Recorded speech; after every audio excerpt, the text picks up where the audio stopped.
നാരായണമൂർത്തി ഗുരു നാരായണമൂർത്തി നിങ്ങൾ ചൊല്ലാറുണ്ടോ? ഉണ്ടോ? ഉണ്ട്. ഇതിൻ്റെ അർത്ഥം എന്ത് മനസ്സിലായല്ലോ ഇല്ലേ? ദൈവം രൂപമെടുത്തു ശ്രീനാരായണ ഗുരു എന്ന പേര്.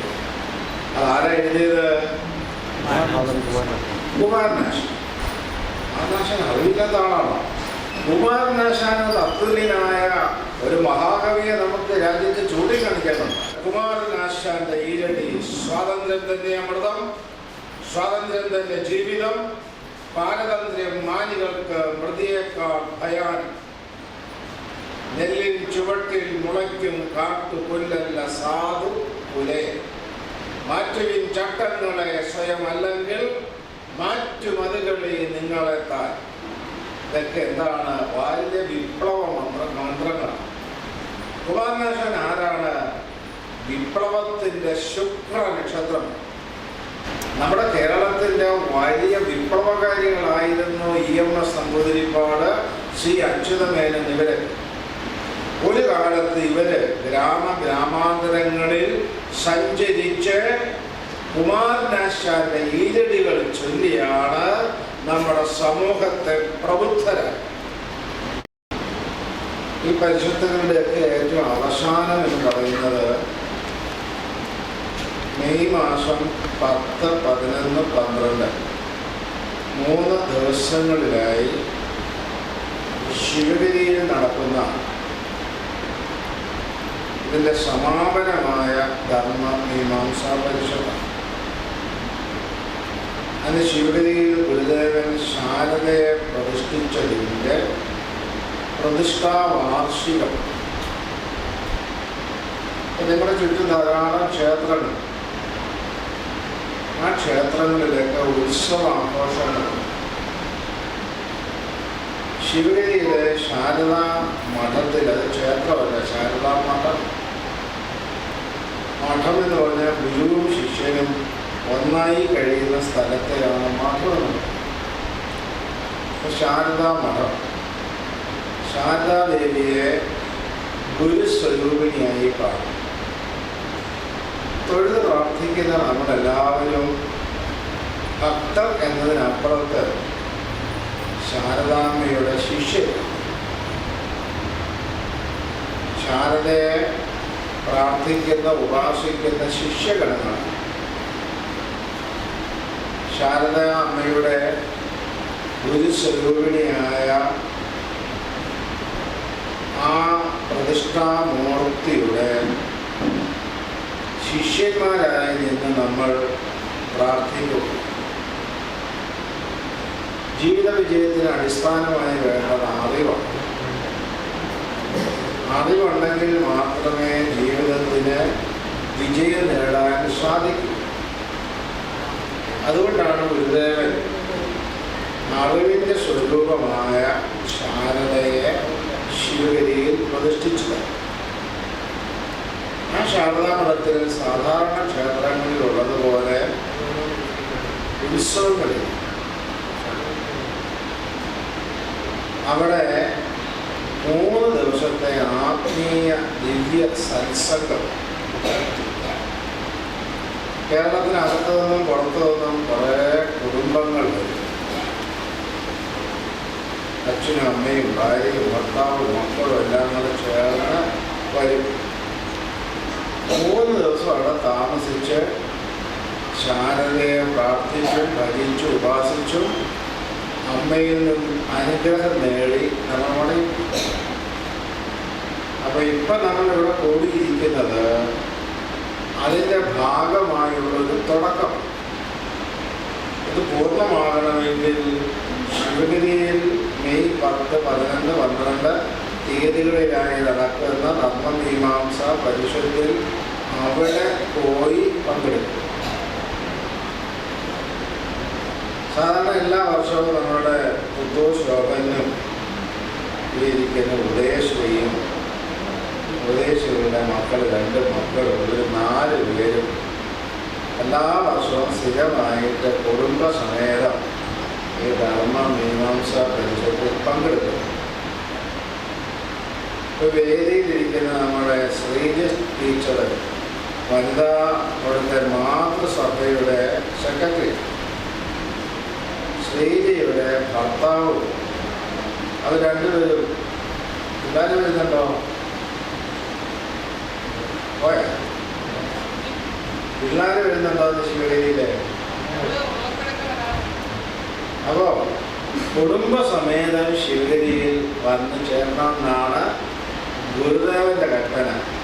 ഇത് പറഞ്ഞപ്പോൾ ഭർത്താവോടെ നിന്ന് ചിരിക്കുക പറയരുത്. അപ്പോൾ ഞാൻ നിങ്ങളോട് ചോദിക്കട്ടെ, ഈ ശിവഗിരിയില് ഈ നടക്കുന്ന ധർമ്മ മീമാംസ പരിഷത്തില് ഈ പഠന ക്യാമ്പിൽ ഈ ദിവ്യ സത്സംഗം ഒരു കൂട്ടായ്മ, ഈ കൂട്ടായ്മയിൽ എല്ലാ വർഷവും വന്ന് പങ്കെടുക്കുന്ന കുടുംബങ്ങൾ, ഈ ശോഭന്റെ കുടുംബമൊക്കെ ഒഴിച്ചാൽ നിങ്ങൾ എത്ര കുടുംബം കൈകൊള്ളുക അറിയാൻ വേണ്ടി. എന്താ ശോഭന എവിടെ നിന്നും ആരും വരുന്നില്ലേ ശിവഗിരിയില്? ഒരു കയ്യും പൊങ്ങിയില്ലല്ല. ആ കൈ ഇവിടെ ഉള്ളതല്ല, അത് കല്ലടയിലുണ്ട്. അപ്പൊ ഇവിടെ നിങ്ങൾ ആരെയും ശിവഗിരി ഈ പരിചയത്തിൽ വന്ന് പങ്കെടുക്കുന്നില്ല.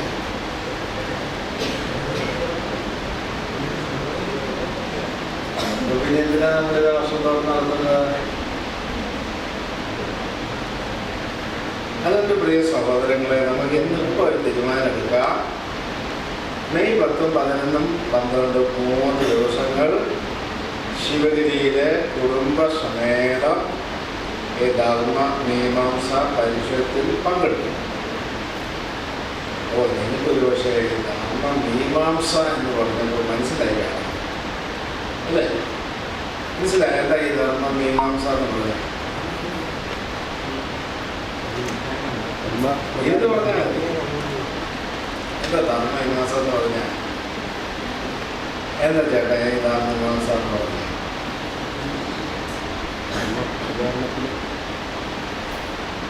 എന്താ ധർമ്മ മീമാംസ എന്ന് പറഞ്ഞാൽ?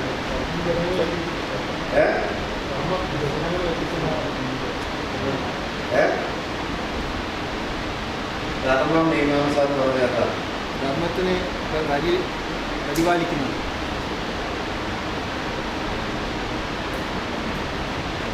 ഈ പറഞ്ഞ അല്ലാതെ കാണാൻ നിങ്ങൾക്ക് പറയാൻ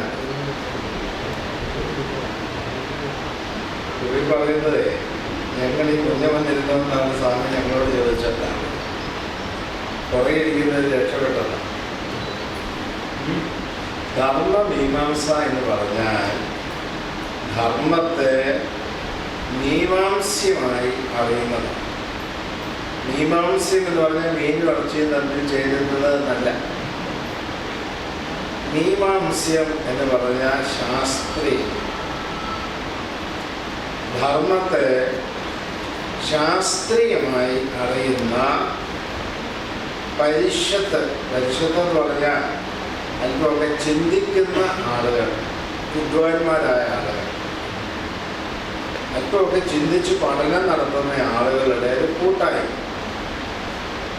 ഈ ശ്രീനാരായണ ധർമ്മ മീമാംസ എന്ന് പറഞ്ഞാൽ ഈ ഒരു കാര്യമെങ്കിലും മനസ്സിലാക്കി വെക്കുക.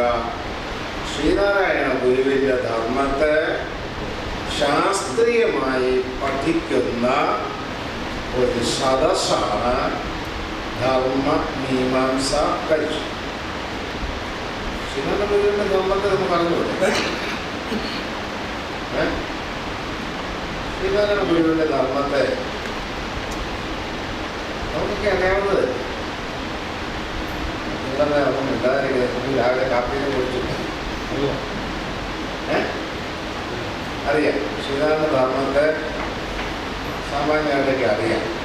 എന്താ ശ്രീനാരായണ ധർമ്മം? ധർമ്മം അവനവൻ ആത്മസുഖത്തിനാചരിക്കുന്ന അവരുടെ സുഖത്തിനായി വരുന്നു. അതുപോലെ തന്നെ അനുകമ്പ സുഖത്തിന് ഇതിലൂടെ വിളംബരം വെളിപ്പെടുത്തുന്നുള്ള അനുകമ്പയും. അദ്ദേഹം പറയുന്നത് നമ്മൾ ഇരിക്കുന്ന ഗാന്ധി ഭവനിലാണ്. ഗാന്ധി ഭവനിൽ ഇരുന്ന് ഇങ്ങനെ ഈ ധർമ്മ മീമാംസ പരിഷത്ത് നടത്തുമ്പോൾ ഗാന്ധി ഭവന്റെ ദർശനം എന്താണ്? അവനവൻ ആത്മസുഖത്തിന് ആചരിക്കുന്നവ അവരന് സുഖത്തിനായി പറയണം. ഒരു വീട് എളുപ്പിനും വരുത്തരുത്.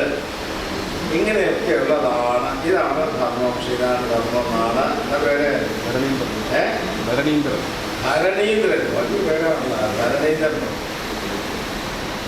അതാണോ ശ്രീനാരായണ ധർമ്മം? ഇത് ശ്രീനാരായണ ധർമ്മത്തിൻ്റെ ഒരു ചെറിയ ഭാഗം. അതാണ് ശ്രീനാരായണ ധർമ്മം എന്ന് നമുക്ക് പറയാൻ പറ്റില്ല. അത് ശ്രീനാരായണ ധർമ്മത്തിൻ്റെ കടുകോല് പോലെ ഒരു ഭാഗം. പിന്നെ ശ്രീനാരായണ ധർമ്മം എന്താണ്? ശ്രീനാരായണ ധർമ്മം എന്താണെന്ന് പറയുമ്പോൾ ആരാണ് ഈ ശ്രീനാരായണ ഗുരു എന്നും ഒന്ന് അറിഞ്ഞിരിക്കണമല്ലോ. അല്ലേ? ശ്രീനാരായണ ഗുരുവിനെ കുറിച്ച് അത് അറിയണം. ശ്രീനാരായണ ഗുരുവിനെ നമുക്കൊക്കെ അറിയാവുന്ന ആരാണ് ശ്രീനാരായണ ഗുരു?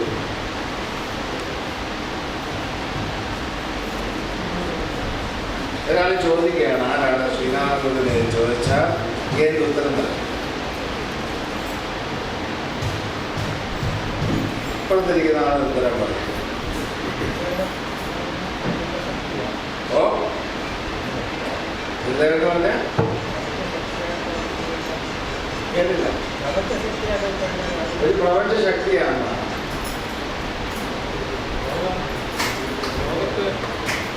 മാതൃകയായി ദൈവത്തിൻ്റെ വചനങ്ങൾ ഉൾക്കൊള്ളാൻ അങ്ങനെ ലോകത്തെ ജനങ്ങൾ മുമ്പാകെ ഒന്നിച്ചു നിന്ന് അദ്ദേഹത്തിൻ്റെ വചനങ്ങൾ ഉൾക്കൊള്ളണമെന്ന് അദ്ദേഹം പറയുന്നു. ആരാണ് ശ്രീനാരായണ?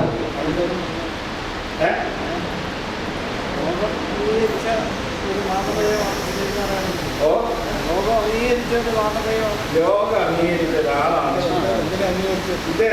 സാമൂഹിക പരിഷ്കർത്താവ്. സാമൂഹിക പരിഷ്കർത്താവാണ് ഇദ്ദേഹം പറയുന്നതാണ്. ഈ പുള്ളിക്കാരൻ ആശാങ്കെന്ന് പറയണോ? ആരാണ് ശ്രീനാരായണ ഗുരു? ശരി സഹോദരങ്ങളെ, നിങ്ങൾക്കെല്ലാം ശ്രീനാരായണ ഗുരുവിനെ കുറിച്ച് ഈ പറഞ്ഞതുപോലെയുള്ള അഭിപ്രായങ്ങളുണ്ടാവും. അതെല്ലാം ശരിയായ കാര്യമാണ്. അത് മാത്രമാണ് ശ്രീനാരായണ. നമ്മളിപ്പോൾ ഗുരു ഇത് നവോത്ഥാന നായകനാണോ? ആഹാ, വലിയ നവോത്ഥാന നായകനാണ് അല്ലേ? ശ്രീനാരായണ ഗുരു ആരാണ്? നമ്മള് ഈ യോഗം ആരംഭിച്ചത് ഒരു പ്രാർത്ഥന ചൊല്ലിയാണ്. പ്രാർത്ഥന ഇവിടെ നമ്മുടെ ശോഭനൻ സാറ് ചൊല്ലി. നിങ്ങളെല്ലാവരും അത് ഏറ്റി. അത് ആരെക്കുറിച്ചുള്ള പ്രാർത്ഥനയായിരുന്നു? ആരെക്കുറിച്ചുള്ള പ്രാർത്ഥന? ഓം ബ്രഹ്മണേ മൂർത്തിമതേ എന്നാണ് ആദ്യം ചൊല്ലിത്തത്. അത് ആരെക്കുറിച്ചുള്ള പ്രാർത്ഥനയാണ്? ഗുരുവിനെ കുറിച്ചുള്ള പ്രാർത്ഥന. ശ്രീനാരായണ ഗുരുവിനെ കുറിച്ചുള്ള പ്രാർത്ഥന. അത് കഴിഞ്ഞ് ദൈവമേ കാത്തുകൊണ്ടെന്ന് ചൊല്ലി.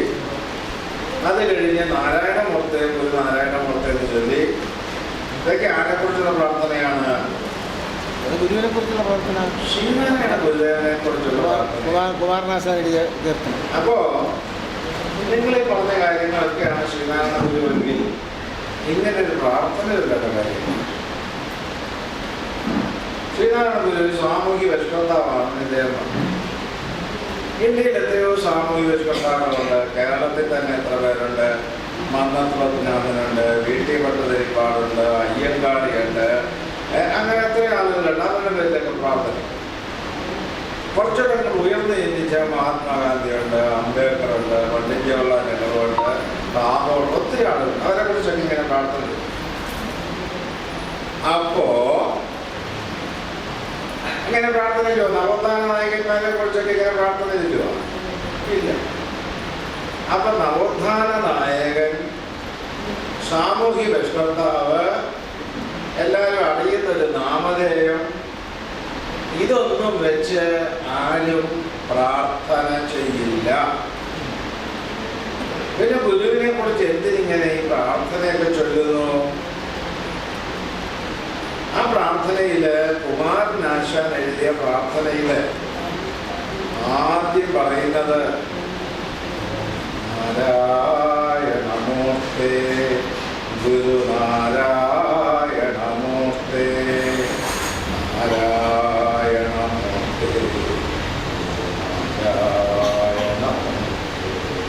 നാരായണൻ മൂർത്തിയായിരിക്കുന്നു, ഗുരുനാരായണ മൂർത്തിയായി. ഗുരുദേവന് ബാല്യകാലത്ത് ലഭിച്ച പേര് നാരായണൻ എന്നായി.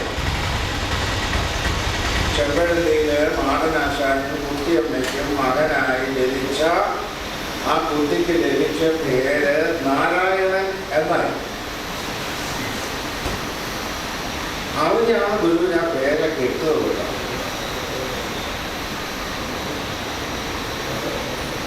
നാരായണൻ എന്നുള്ള പേര്,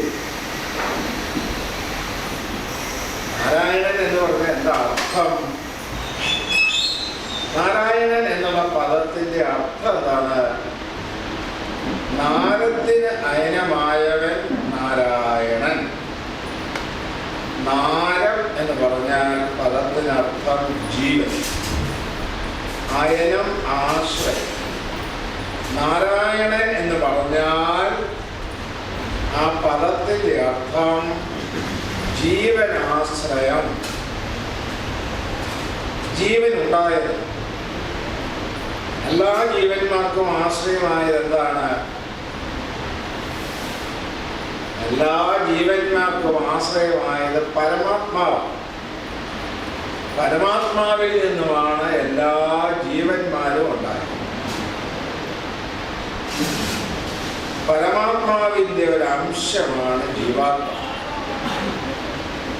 നാരായണൻ എന്ന് പറഞ്ഞാൽ പരമാത്മാവ്. കുമാരനാശൻ പറയുകയാണ്, ആ നാരായണൻ പരമാത്മാവ് മൂർത്തിയായി, രൂപമായി. പരമാത്മാവ് എന്ന് പറഞ്ഞാൽ ദൈവം. ആ പരമാത്മാവ് ദൈവം ഒരു മൂർത്തിയായി, ഒരു രൂപം. ഏത് രൂപമായി? ഗുരുനാരായണമൂർത്തി, ശ്രീനാരായണ ഗുരുമൂർത്തി.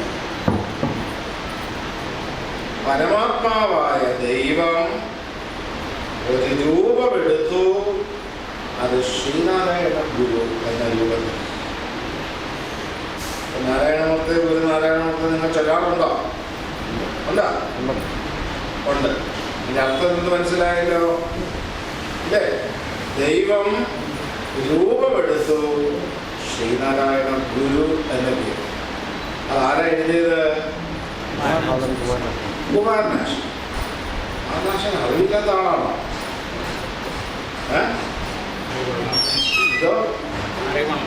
കുമാരനാശാൻ തത്വലീനായ ഒരു മഹാകവിയെ നമുക്ക് രാജ്യത്ത് ചൂണ്ടിക്കാണിക്കാനുണ്ട്. ഇല്ല.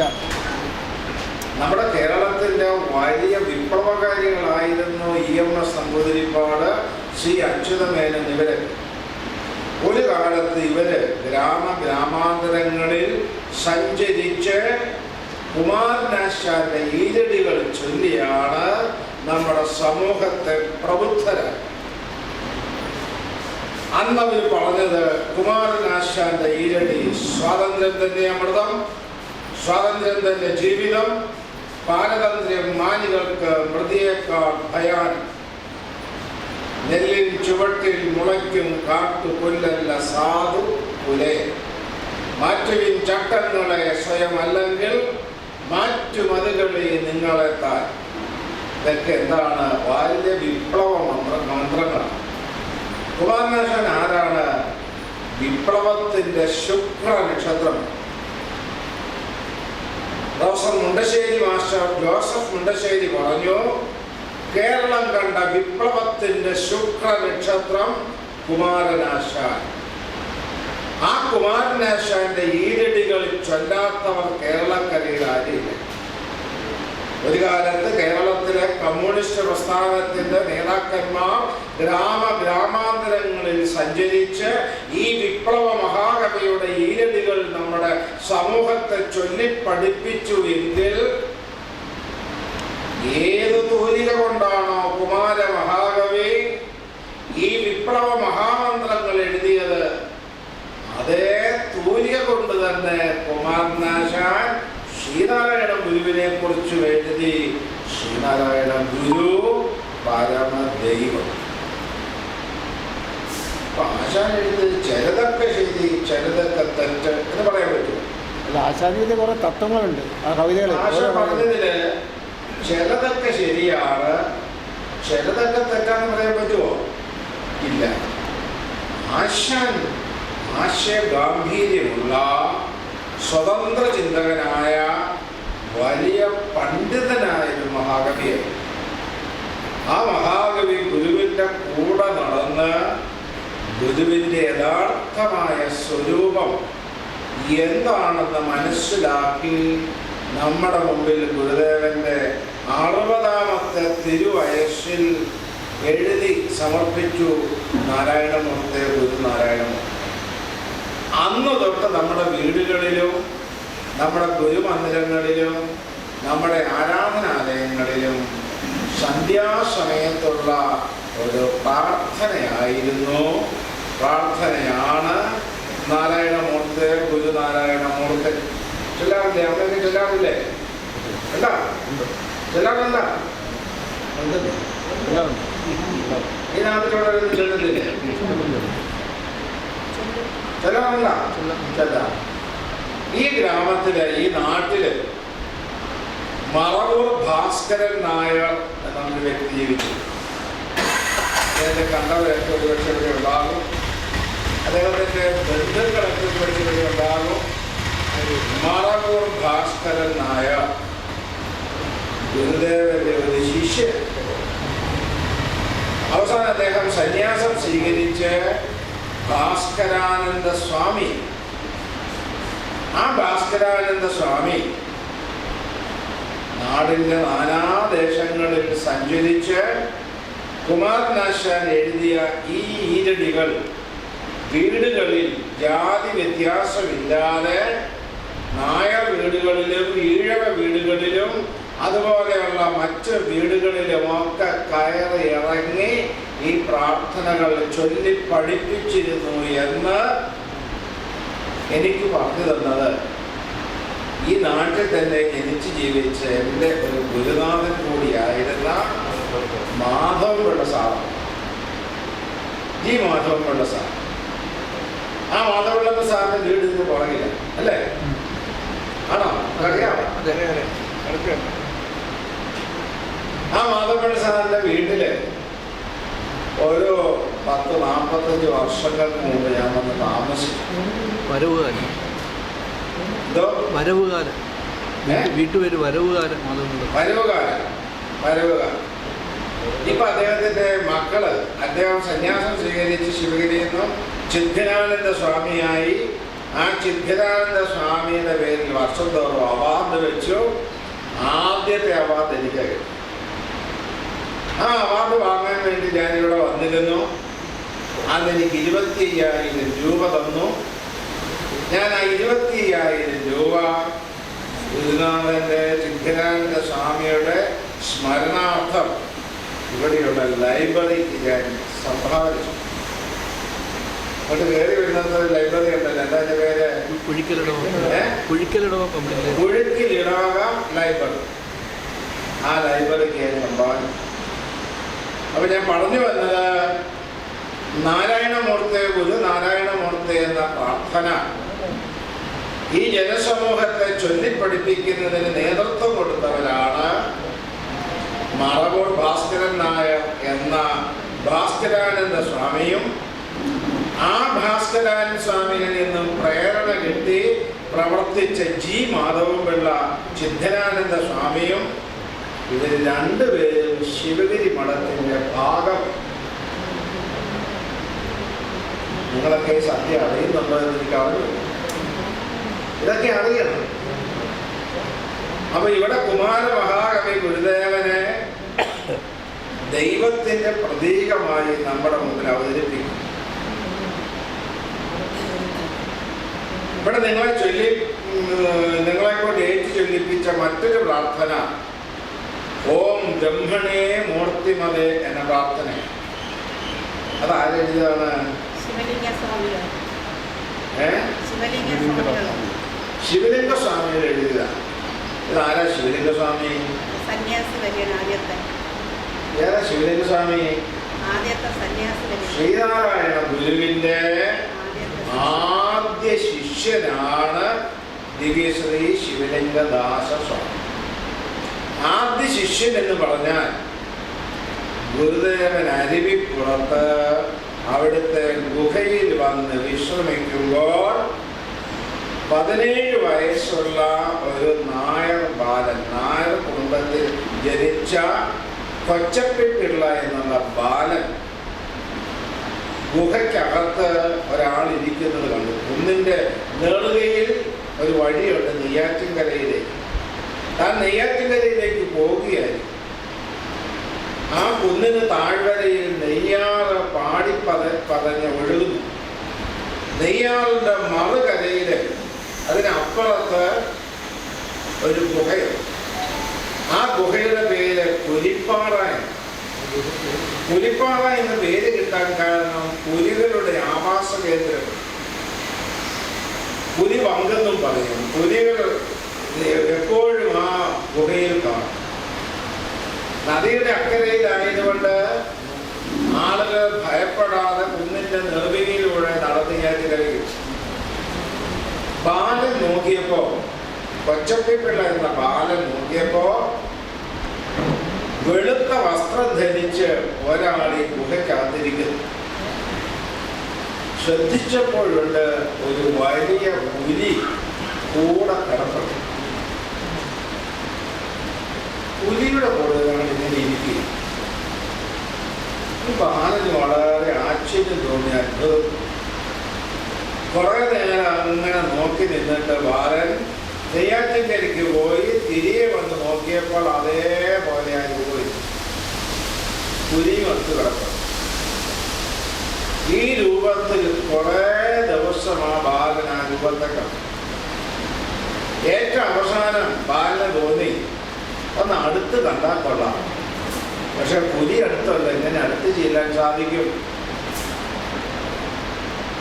ബാലൻ വിളിക്കാവുന്ന ദൈവങ്ങളെ എല്ലാം വിളിച്ചിട്ട് ആ ഗുഹയ്ക്കകത്തിരിക്കുന്ന ആളിനെ നേരിട്ടൊന്ന് കാണാനുള്ള അവസരമുണ്ടാകണമെന്ന് പ്രാർത്ഥിച്ച് അവിടെ നിന്നും വീട്ടിൽ നിന്നും വീട് അവിടുന്ന് 2-3 കിലോമീറ്റർ ദൂരെ മാരായിമുട്ടം. ആ മാരായിമുട്ടത്തിൽ നിന്ന് നടന്ന് ഈ കുന്നിൻ്റെ നെറുകയിൽ നിന്നും താഴോട്ടുള്ള ഊട് വഴിയിലൂടെ ഇങ്ങനെ ഇറങ്ങിയപ്പോൾ നോക്കിയപ്പോൾ ആശ്ചര്യം, പുലി അന്നവിടെ ഇല്ല. പുലി ഇല്ല, വലിയ ആശ്വാസം. താഴെ ഇറങ്ങി വന്നു ആവിൻ്റെ അക്കരെ. ഇക്കരയിൽ ഗുരു ഇരിക്കും. കാണാവുന്ന രൂപത്തിൽ നിന്നപ്പോ ഗുരു കണ്ടുറന്നിങ്ങനെ നോക്കി. ബാലൻ തല കുനിച്ച് ഇങ്ങനെ നമസ്കരിച്ചു, കൈകൊണ്ട് മാടി പിടിച്ചു. ആ ബാലൻ എങ്ങനെയോ ആ നദി നീന്തി കടന്ന് അടുത്ത് വന്ന് ഇളവനോടുകൂടി നിന്നു. അടുത്താണ് വീട്. കൊച്ചപ്പിള്ള. കുഞ്ചു എന്നാണ് ഓമന പേര്. അച്ഛൻ്റെ പേര് മാർത്താണ്ഡപിള്ള എന്നാണ്. അമ്മ മരിച്ചു, സഹോദരങ്ങളൊക്കെ. അപ്പൊ സ്വാമി അരുളി ചെയ്തു, നമ്മുടെ പേര് നാരായണൻ. നാരായണ ഗുരു, ശ്രീനാരായണ ഗുരു ചെമ്പഴത്തിയിലാണ് ജനിച്ചത്. മരുത്വാമലിയിലെ തപസ് കഴിഞ്ഞ് വന്നതാണ്. 4-5 വർഷക്കാലം മരുത്വാമലയിൽ ഇരുന്ന് തപസ്സായി. ആ തപസ്സും കഴിഞ്ഞ് ഇന്ന് പോന്നതാണ് ഈ ഗുഹ. നേരത്തെ എനിക്കറിയാം. ഞാൻ 18-ാം വയസ്സിൽ ഈ മലയിലേക്ക് വന്നിട്ടുണ്ട്. അന്ന് വന്നപ്പോൾ ഈ ഗുഹ കണ്ടുപിടിച്ചതാണ്. മരുത്വാമലയിൽ നിന്നും ഞാൻ ഇറങ്ങി പണ്ട് കണ്ടുപിടിച്ച് ഈ ഗുഹയിൽ വന്ന് ഇങ്ങനെ വന്നിരുന്നതാണ്. ഇതിനിടയിൽ ഭാര്യയോട് പറഞ്ഞു, നമുക്ക് നല്ല വിശപ്പ്, പിന്നെ എന്തിനെ കൊടുക്കും? സാധാരണ വിശപ്പും ദാഹവും പ്രാണധർമ്മങ്ങളാണ്. പ്രാണൻ, അപാനൻ, ഉദാനൻ, സമാനൻ, ധ്യാനൻ എന്നിങ്ങനെ പഞ്ചപ്രാണന്മാർ. നമ്മൾ ചിലപ്പോഴൊക്കെ പറഞ്ഞില്ലേ, വിശപ്പങ്ങ് കൂടി കഴിയുമ്പോൾ ഇപ്പോൾ ഒന്നും വലിയ വിശപ്പൊന്നുമില്ല. പണ്ടൊക്കെയാണ് വിശപ്പൊക്കെ ഉണ്ടായിരുന്ന കാലം അല്ലേ? ഇന്നത്തെ സമൂഹത്തിന് വിശപ്പറിയാം, അറിയാവുന്നവരുണ്ട് ഉണ്ടല്ലേ? വിശപ്പ് അറിയുന്ന ആളുകൾ എണ്ണം കുറഞ്ഞുകൊണ്ടിരിക്കുന്നു. ഇന്നും പത്രത്തിലുണ്ട് അതിദാരിദ്ര്യമുള്ളവരുടെ എണ്ണം ഇപ്പം കുറവാണ്. കേരളം അങ്ങനെ കണക്കെടുക്കുക. അപ്പോൾ വിശപ്പറിയാത്ത ആളുകളാണ് ഇന്നത്തെ കേരളീയം കൂടുതൽ. പണ്ടൊക്കെ വിശപ്പറിഞ്ഞിരുന്നത് നമ്മളപ്പോൾ പറയും വിശന്ന് പ്രാണനങ്ങ് കരിഞ്ഞു. നിങ്ങളൊക്കെ പറഞ്ഞിട്ടുണ്ടോ? നിങ്ങളൊന്നും പറഞ്ഞ നിങ്ങൾ വലിയ വിദ്യന്മാരാണല്ലേ. ഞാനിതൊക്കെ പറഞ്ഞിട്ടുണ്ട്. വിശപ്പ് പ്രാണനങ്ങ് പോയി, വിശന്ന് പ്രാണനങ്ങ് പോയി, പ്രാണൻ കരിഞ്ഞു പോയി എന്നൊക്കെ ഞാൻ പറഞ്ഞ സന്ദർഭങ്ങൾ. പ്രാണധർമ്മമാണ് വിശപ്പ്.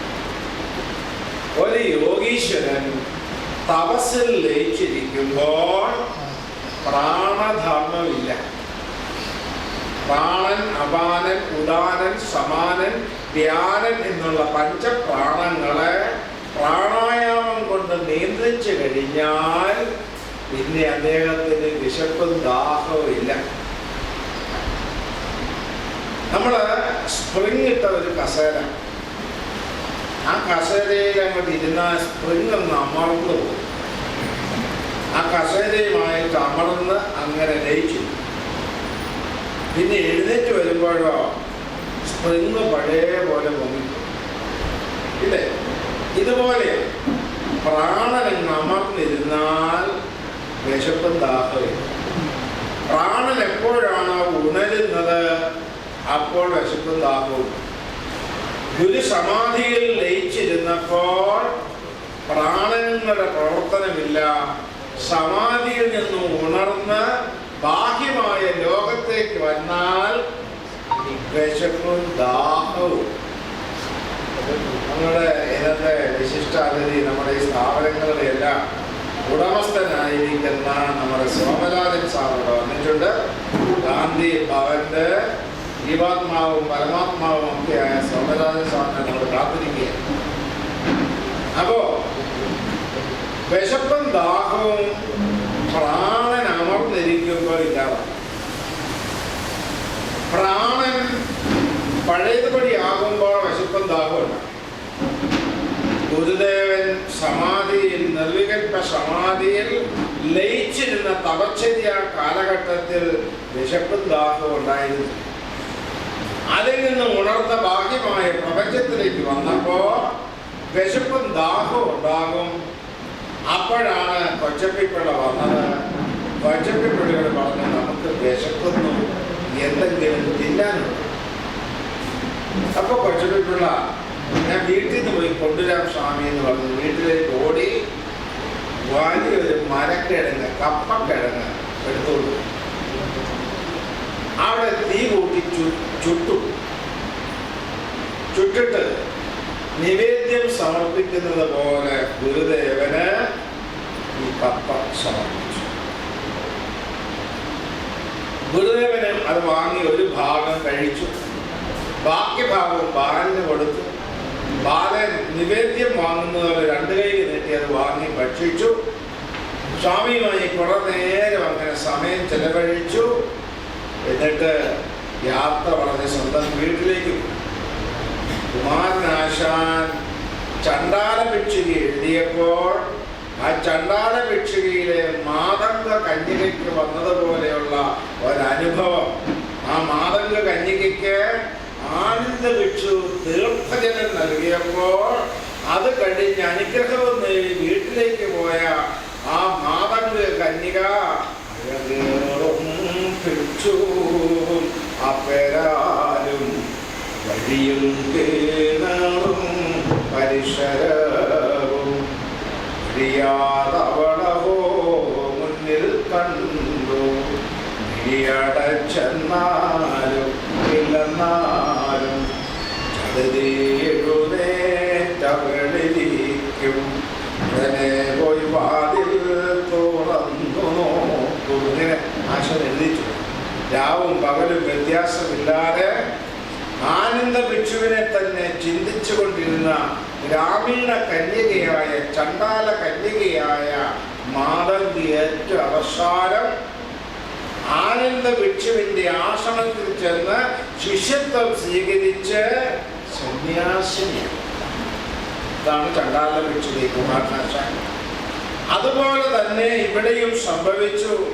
വീട്ടിൽ ചെന്നിരുന്നിട്ട് അഴകേറും ഭിക്ഷു പേരാലും, അവിടെ ഒരു പേരാലിപ്പോഴും ആ ഭിക്ഷുവും ആ ഗുഹയും ആ പരിസരവും മായുന്നില്ല, മറയുന്നില്ല. തൻ്റെ ഉള്ളിൽ സൂര്യാഭയോടുകൂടി ജ്വലിച്ചിട്ടുണ്ട്.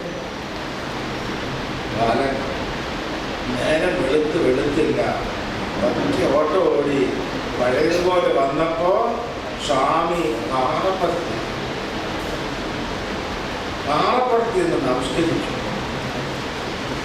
അന്ന് സായം സന്ധ്യ വരെ അവിടെ ചെലവഴിച്ചു. വീട്ടിൽ ചെന്നു. അച്ഛൻ മാർത്താണ്ഡ പിള്ളയോട് നടന്ന സംഭവങ്ങളെല്ലാം പറഞ്ഞു. ആ കാട്ടിൽ ആ ഗുഹയിൽ വലിയ ഒരു തപസ്വി വന്നിരിക്കുന്നു, വലിയൊരു മഹാൻ വന്നിരിക്കുന്നു.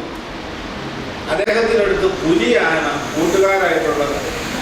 ഞാൻ ഭാഗ്യം കൊണ്ട് പുലി ഇല്ലാതെ ഒരു സന്ദർഭത്തിൽ സ്വാമിയെ കാണാൻ ഭാഗ്യം കിട്ടി. കപ്പ ചുട്ടു കൊടുത്തു. സ്വാമി തിന്നു. അതെനിക്കതിൻ്റെ ബാക്കി പ്രസാദമായി തന്നു. നല്ല സവിസ്തരമായിട്ട് ആ ബാലൻ അച്ഛനെ മാർത്താണ്ഡ പിള്ളയെ പുറത്ത് ഏൽപ്പിച്ചപ്പോൾ മാർത്താണ്ഡ പിള്ള അതിനെക്കുറിച്ചൊരു അന്വേഷണം നടത്തി. ശരിയാണോ ഗുഹയാളോ? ആദ്യം അന്വേഷിച്ചപ്പോൾ ശരിയാണ്, ഗുഹയ്ക്കകത്തൊരാൾ.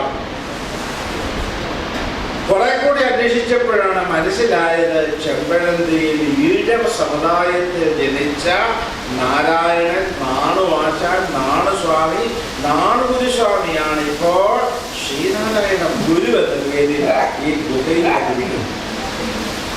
മാർത്താണ്ഡപിള്ള ആലോചിച്ച് മറ്റതാണ് നമ്മൾ നായന്മാർ. ആ സ്വാമി ഈഴവ സമുദായത്തിൽപ്പെട്ട എൻ്റെ മകൻ അദ്ദേഹത്തിൻ്റെ കയ്യിൽ നിന്നും പോയി തൊട്ടു തിന്നില്ല. അന്നത്തെ കാലത്ത് തൊട്ടു തിന്നുക എന്ന് പറഞ്ഞാൽ മഹാ അപരാധമാണ്, ദൈവകോപം ഉണ്ടാകുന്ന കാലമാണ്. ചിലരൊക്കെ കണ്ണ് പൊട്ടിപ്പോകുമെന്നൊക്കെ വിശ്വസിച്ചിരുന്ന കാലം. മാർത്താണ്ഡപിള്ളയ്ക്ക് സഹിക്കാൻ പറ്റി. മാർത്താണ്ഡപിള്ള മറ്റുള്ള മക്കളെ എല്ലാവരെയും വിളിച്ചിട്ട് പറഞ്ഞു, തൻ്റെ സഹോദരൻ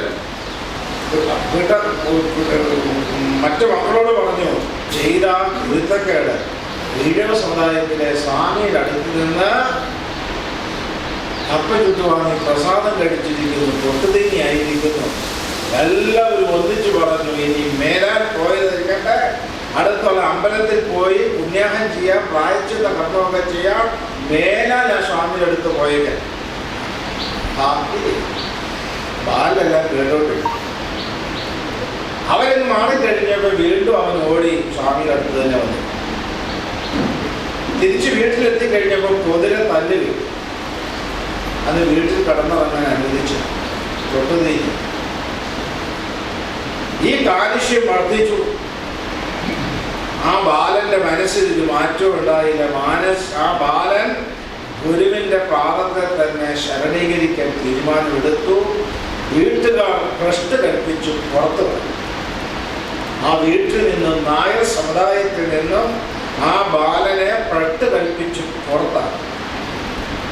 ബാലൻ കരഞ്ഞുകൊണ്ട് വന്നപ്പോ ഗുരു അരുളി ചെയ്തു, വീട്ടിൽ നിന്നും പുറത്താക്കിയല്ലേ, സാരമില്ല, നമ്മോടൊപ്പം കഴിയാൻ ഇഷ്ടമാണോ? അതേ സ്വാമി, അതാണ് എൻ്റെ ജന്മ അഭിലാഷം. എങ്കിൽ നമ്മോടൊപ്പം താമസം ആരംഭിച്ചു കൊള്ളുക. അവിടെ ആ ഗുഹയ്ക്കടുത്ത് ഒരു പർണശാല കെട്ടിയുണ്ടാക്കി. ആ പർണശാലയിൽ താമസം ആരംഭിക്കുന്നു. അരുവിപ്പുറത്തിന്റെ പ്രാന്ത പ്രദേശങ്ങളിലുള്ള കുരുവാടുക്കൽ വേലായുധ വൈദ്യർ, നാണി ആശാൻ, അവിടെ തന്നെ ഉണ്ടായിരുന്ന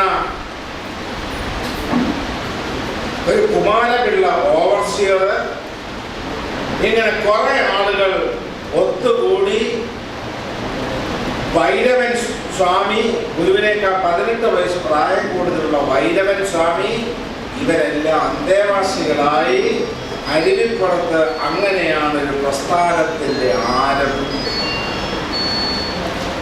ശ്രീനാരായണ പ്രസ്ഥാനത്തിന്റെ ആരംഭം കുറിക്കപ്പെട്ടത് അങ്ങനെ. ഈ സ്വാമിക്ക്, ഈ കൊച്ചപ്പിപ്പിള്ളയ്ക്ക് ഗുരുദേവൻ സന്യാസ ദീക്ഷ നൽകിയപ്പോ ഗുരുദേവൻ നൽകിയ പേരാണ് ശിവലിംഗദാസ സ്വാമി. ആദ്യത്തെ പ്രതിഷ്ഠ എന്താണ്? അരുവിപ്പുറത്ത് ഗുരുദേവൻ ആദ്യമായി പ്രതിഷ്ഠിച്ചത് എന്താണ്? കണ്ണാടിയല്ലേ? അരുവിപ്പുറത്ത് വെച്ച കണ്ണാടിയല്ലേ? ശിവലിംഗം. കണ്ണാടിയാണോ ശിവലിംഗം? കണ്ണാടി പ്രതിഷ്ഠ അതവിടെ കണ്ണാടി പ്രതിഷ്ഠ എന്ത് പറയുന്നു? ശിവലിംഗം.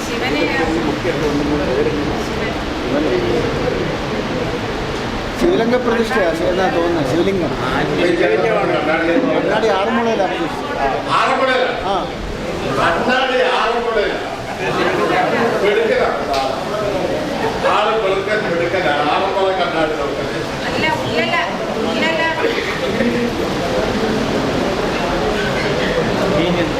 അപ്പൊ അരിപ്പുറത്ത് വെച്ചത് കണ്ണാടി ശിവലിംഗം. എവിടെ നിന്ന് കിട്ടി ശിവലിംഗം? അടുത്തൂടെ ഒഴുകുന്ന നെയ്യ, പാതി പതഞ്ഞൊഴുകുന്ന നെയ്യ. ആ നെയ്യാറിലെ അവിടുന്ന് മുങ്ങിയെടുത്തതാണ് ശിവലിംഗം. ഈ ക്ഷേത്രപ്രദർശനം നടത്താനുള്ള കാരണം എന്താണ്?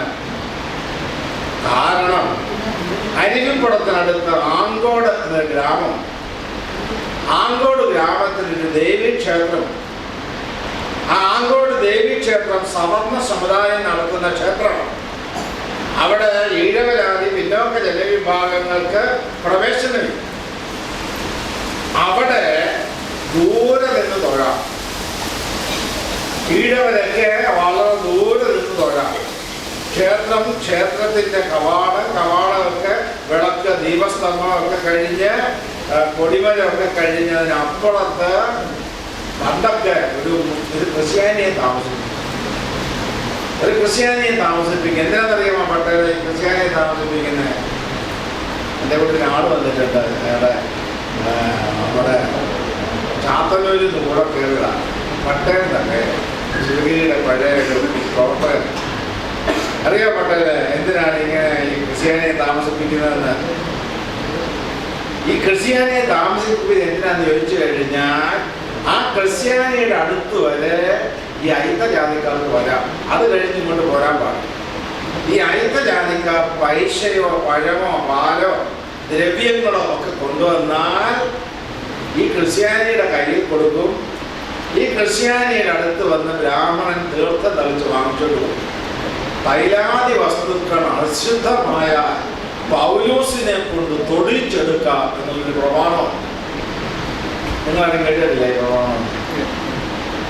തൈലാദി വസ്തുക്കൾ അശുദ്ധമായാൽ പൗലോസിനെ കൊണ്ട് തൊടിച്ചെടുക്കാം. പൗലോസ് തൊട്ട് കഴിഞ്ഞാൽ ദോഷം മാറിയുണ്ട്. അപ്പോ അങ്ങനെ ഒരാളെ താമസിപ്പിക്കും. ഗുരുവാദക്കൽ വേലായുധ വൈദ്യർ ഒരു ദിവസം ഗുരുവിന്റെ ഗൃഹസ്ഥ ശിഷ്യനാണ്. അദ്ദേഹത്തിന്റെ ചെറുമകളുടെ കല്യാണത്തിനാണ് ഗുരുദേവൻ അരുവിപ്പുറത്ത് ആദ്യം വരുന്നത്. 18-ാം വയസ്സിലാണ്.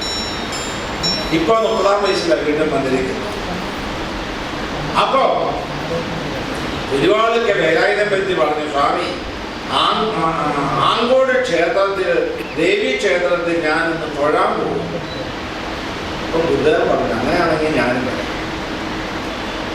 ഗുരുദേവൻ തൊഴാനല്ല, അവിടുത്തെ ആചാര്യ മര്യാദകളൊക്കെ കാണാനും അറിയുവാനും വേണ്ടി കൂടെ. വേലായുധൻ വൈദ്യര് ഈ പറഞ്ഞ സ്ഥലം വരെ വന്നു നിന്നു. ഗുരുദേവൻ ദൂരെ ഒരു സ്ഥലത്ത് പാറയുടെ പുറത്ത് കയറി അങ്ങനെ. അപ്പൊ ഹോയ് എന്ന് വിളിച്ചുകൊണ്ട് അകത്ത് നിന്ന് പ്രസാദവുമായിട്ട് തിരുമനസ് വന്നു. അപ്പോൾ ഇദ്ദേഹം പുറകോട്ട് മാറി. ബ്രാഹ്മണ ശ്രേഷ്ഠൻ ഇങ്ങോട്ട് വരുമ്പോൾ തീണ്ടാൻ പാടില്ല, പുറകോട്ട് മാറുന്നു. അദ്ദേഹം വളരെ പുറകോട്ട് മാറി. അദ്ദേഹം ആ പ്രസാദം അവിടെ ഒരു പാറപ്പരപ്പിൽ വെച്ചു. വേലായുധ വൈദ്യെ കൊണ്ടുപോയിരുന്ന പഴവും മറ്റുമെല്ലാം തീർത്ഥം തെളിച്ച് അദ്ദേഹം എടുത്തുകൊണ്ട് പോയി. വേലായുധ വൈദ്യം മടങ്ങി വന്ന പ്രസാദം എടുത്തു ഒരു ചരിത്രം. മറ്റൊരു ചരിത്രം അവിടെ പ്രസാദം വെച്ചപ്പോൾ കുറച്ച് കഴിഞ്ഞപ്പോൾ ഒരു കാക്ക കൊത്തിക്കൊണ്ട് പോയെന്ന് പറഞ്ഞു. എന്തായാലും ഈ പ്രസാദം അങ്ങനെ അവിടെ വെച്ചു. ഗുരുദേവൻ ഇതെല്ലാം നോക്കിക്കൊണ്ട് നിന്നു. ഗുരുദേവൻ അന്ന് അരിപ്പുറത്ത് വന്നിട്ട് 3 വർഷം കഴിഞ്ഞ് 33-ാമത്തെ വയസ്സാണ്. ഗുരു ഈ വേലായുധ വൈദ്യരോട് പറഞ്ഞു, വൈദ്യരെ, എന്തുകൊണ്ട് നമുക്ക് ഒരു ക്ഷേത്രമായി കൂടാ? വേലായുധ വൈദ്യൻ ഞെട്ടിപ്പോയി. എന്താ സ്വാമി പറയുന്നത്? നമുക്ക് ക്ഷേത്രം ഉണ്ടാക്കും. ഈഴവ ക്ഷേത്രം ഉണ്ടാക്കിയത് എന്തായിരിക്കും സ്ഥിതി? ക്ഷേത്രം നമുക്ക് പാടുണ്ട്, ദൈവകോപം ഉണ്ടാകും. ഇത് അരുളി ചെയ്തു, ദൈവകോപമൊന്നും ഉണ്ടാകില്ല. നമ്മളും ദൈവത്തെയാണല്ലോ ഭജിക്കുന്നത്. അതുകൊണ്ട് ദേവന്മാരുടെ എല്ലാം ദേവനായ മഹാദേവനായ ശിവനെ പ്രതിഷ്ഠിക്കാൻ നാം തീരുമാനിച്ചു കഴിഞ്ഞു. വൈദ്യൻ നമ്മുടെ കൂടെ നിൽക്കുമോ? വൈദ്യൻ കുറെ നേരം ഇങ്ങനെ നോക്കി നിന്നു. ഏറ്റവും അവസാനം സ്വാമി അനുവർത്തിച്ച് പറയാൻ പറ്റില്ലെന്ന് തോന്നിയപ്പോൾ ഞാൻ നിൽക്കാം സ്വാമി എന്ന് മനസ്സോടെ പറഞ്ഞു. കുറെ ആളുകളെ ഈ വിവരം അറിയിച്ചു. അവരെല്ലാം രഹസ്യമായിട്ട് ഒത്തുകൂടി ഇതിനെക്കുറിച്ച് ചർച്ച ചെയ്തു. ശിവരാത്രി വന്നു. ആ വർഷത്തെ ശിവരാത്രി വന്നപ്പോൾ അവിടെ ആ അരിപ്പുറത്തിന് അന്നും ശങ്കരൻകുഴി എന്നുള്ള പേരുണ്ട്. ശങ്കരൻകുഴി എന്നുള്ള പേര് അക്കാലത്തുമുണ്ട്.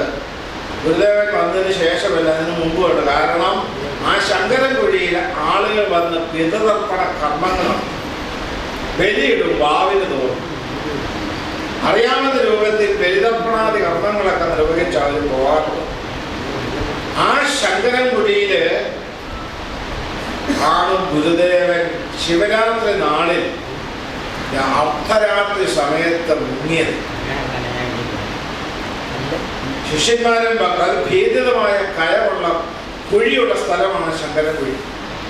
ആ ഭീതിതമായ കുഴിയിലേക്ക് ഗുരുദേവൻ പോയി മുങ്ങിയപ്പോ ശിഷ്യന്മാരും ഭക്തന്മാരും ഒക്കെ തടഞ്ഞു നോക്കി. പക്ഷേ ഗുരു അവര് പറഞ്ഞതൊന്നും തടസ്സങ്ങളൊക്കെ അനുവർത്തിച്ച് ഗുരുദേവൻ ആ കയത്തിലേക്ക് മുങ്ങി. വെള്ളത്തിൽ മുങ്ങി ഒരാൾക്ക് എത്ര നേരം കിടക്കാൻ പറ്റും? ഏറ്റവും കൂടിയ ഒരു 1/2 മിനിറ്റ് അല്ലേ? 1/2 മിനിറ്റ്. പക്ഷെ 1 minute, 2 minute, 5 minute, 10 minute, 20 minute, 30 minute, 40 minute ഭക്തന്മാരും ശിഷ്യന്മാരും നെട്ടോട്ടുകൂടി അർദ്ധരാത്രി സമയം, കൂരിട്ട്. ഇന്നത്തെ പോലെ ഇലക്ട്രിസിറ്റി ഒന്നുമില്ല. ചില ആളുകൾ പന്തം പിടിച്ച് നിൽപ്പുണ്ട്. നമശിവായ നമശിവായ മന്ത്രം ജപിക്കുന്നുണ്ട്. ആളുകൾ നെട്ടോട്ടോടി തങ്ങളുടെ സ്വാമിയായി രക്ഷകനായി വന്ന മഹാത്മാവിതാ ശങ്കരൻകുഴിയിൽ മുങ്ങിപ്പോയിരിക്കുന്നു. പക്ഷേ സുമാർ 45 മിനിറ്റ് ആയപ്പോൾ ഒരു കൈകൊണ്ട് ഇങ്ങനെ തുഴഞ്ഞ് മറുകൈ മാറത്തോട് ചേർത്ത് വെച്ചിരിക്കുന്ന ഒരു കരിങ്കൽ വിഗ്രഹവുമായിട്ട് ആ തേജോരൂപം പൊന്തി പാറയിടുക്കുകളിൽ കൂടി സൈഡിലേക്ക് കയറി മഹാഗുരുവിന്റെ തൃക്കൈയിൽ നിന്നും ആ വിഗ്രഹം ഏറ്റുവാങ്ങി പിടിക്കാൻ ഭാഗ്യം കിട്ടി കൊച്ചപ്പിട്ടുള്ള ശിവലിംഗദാസ്.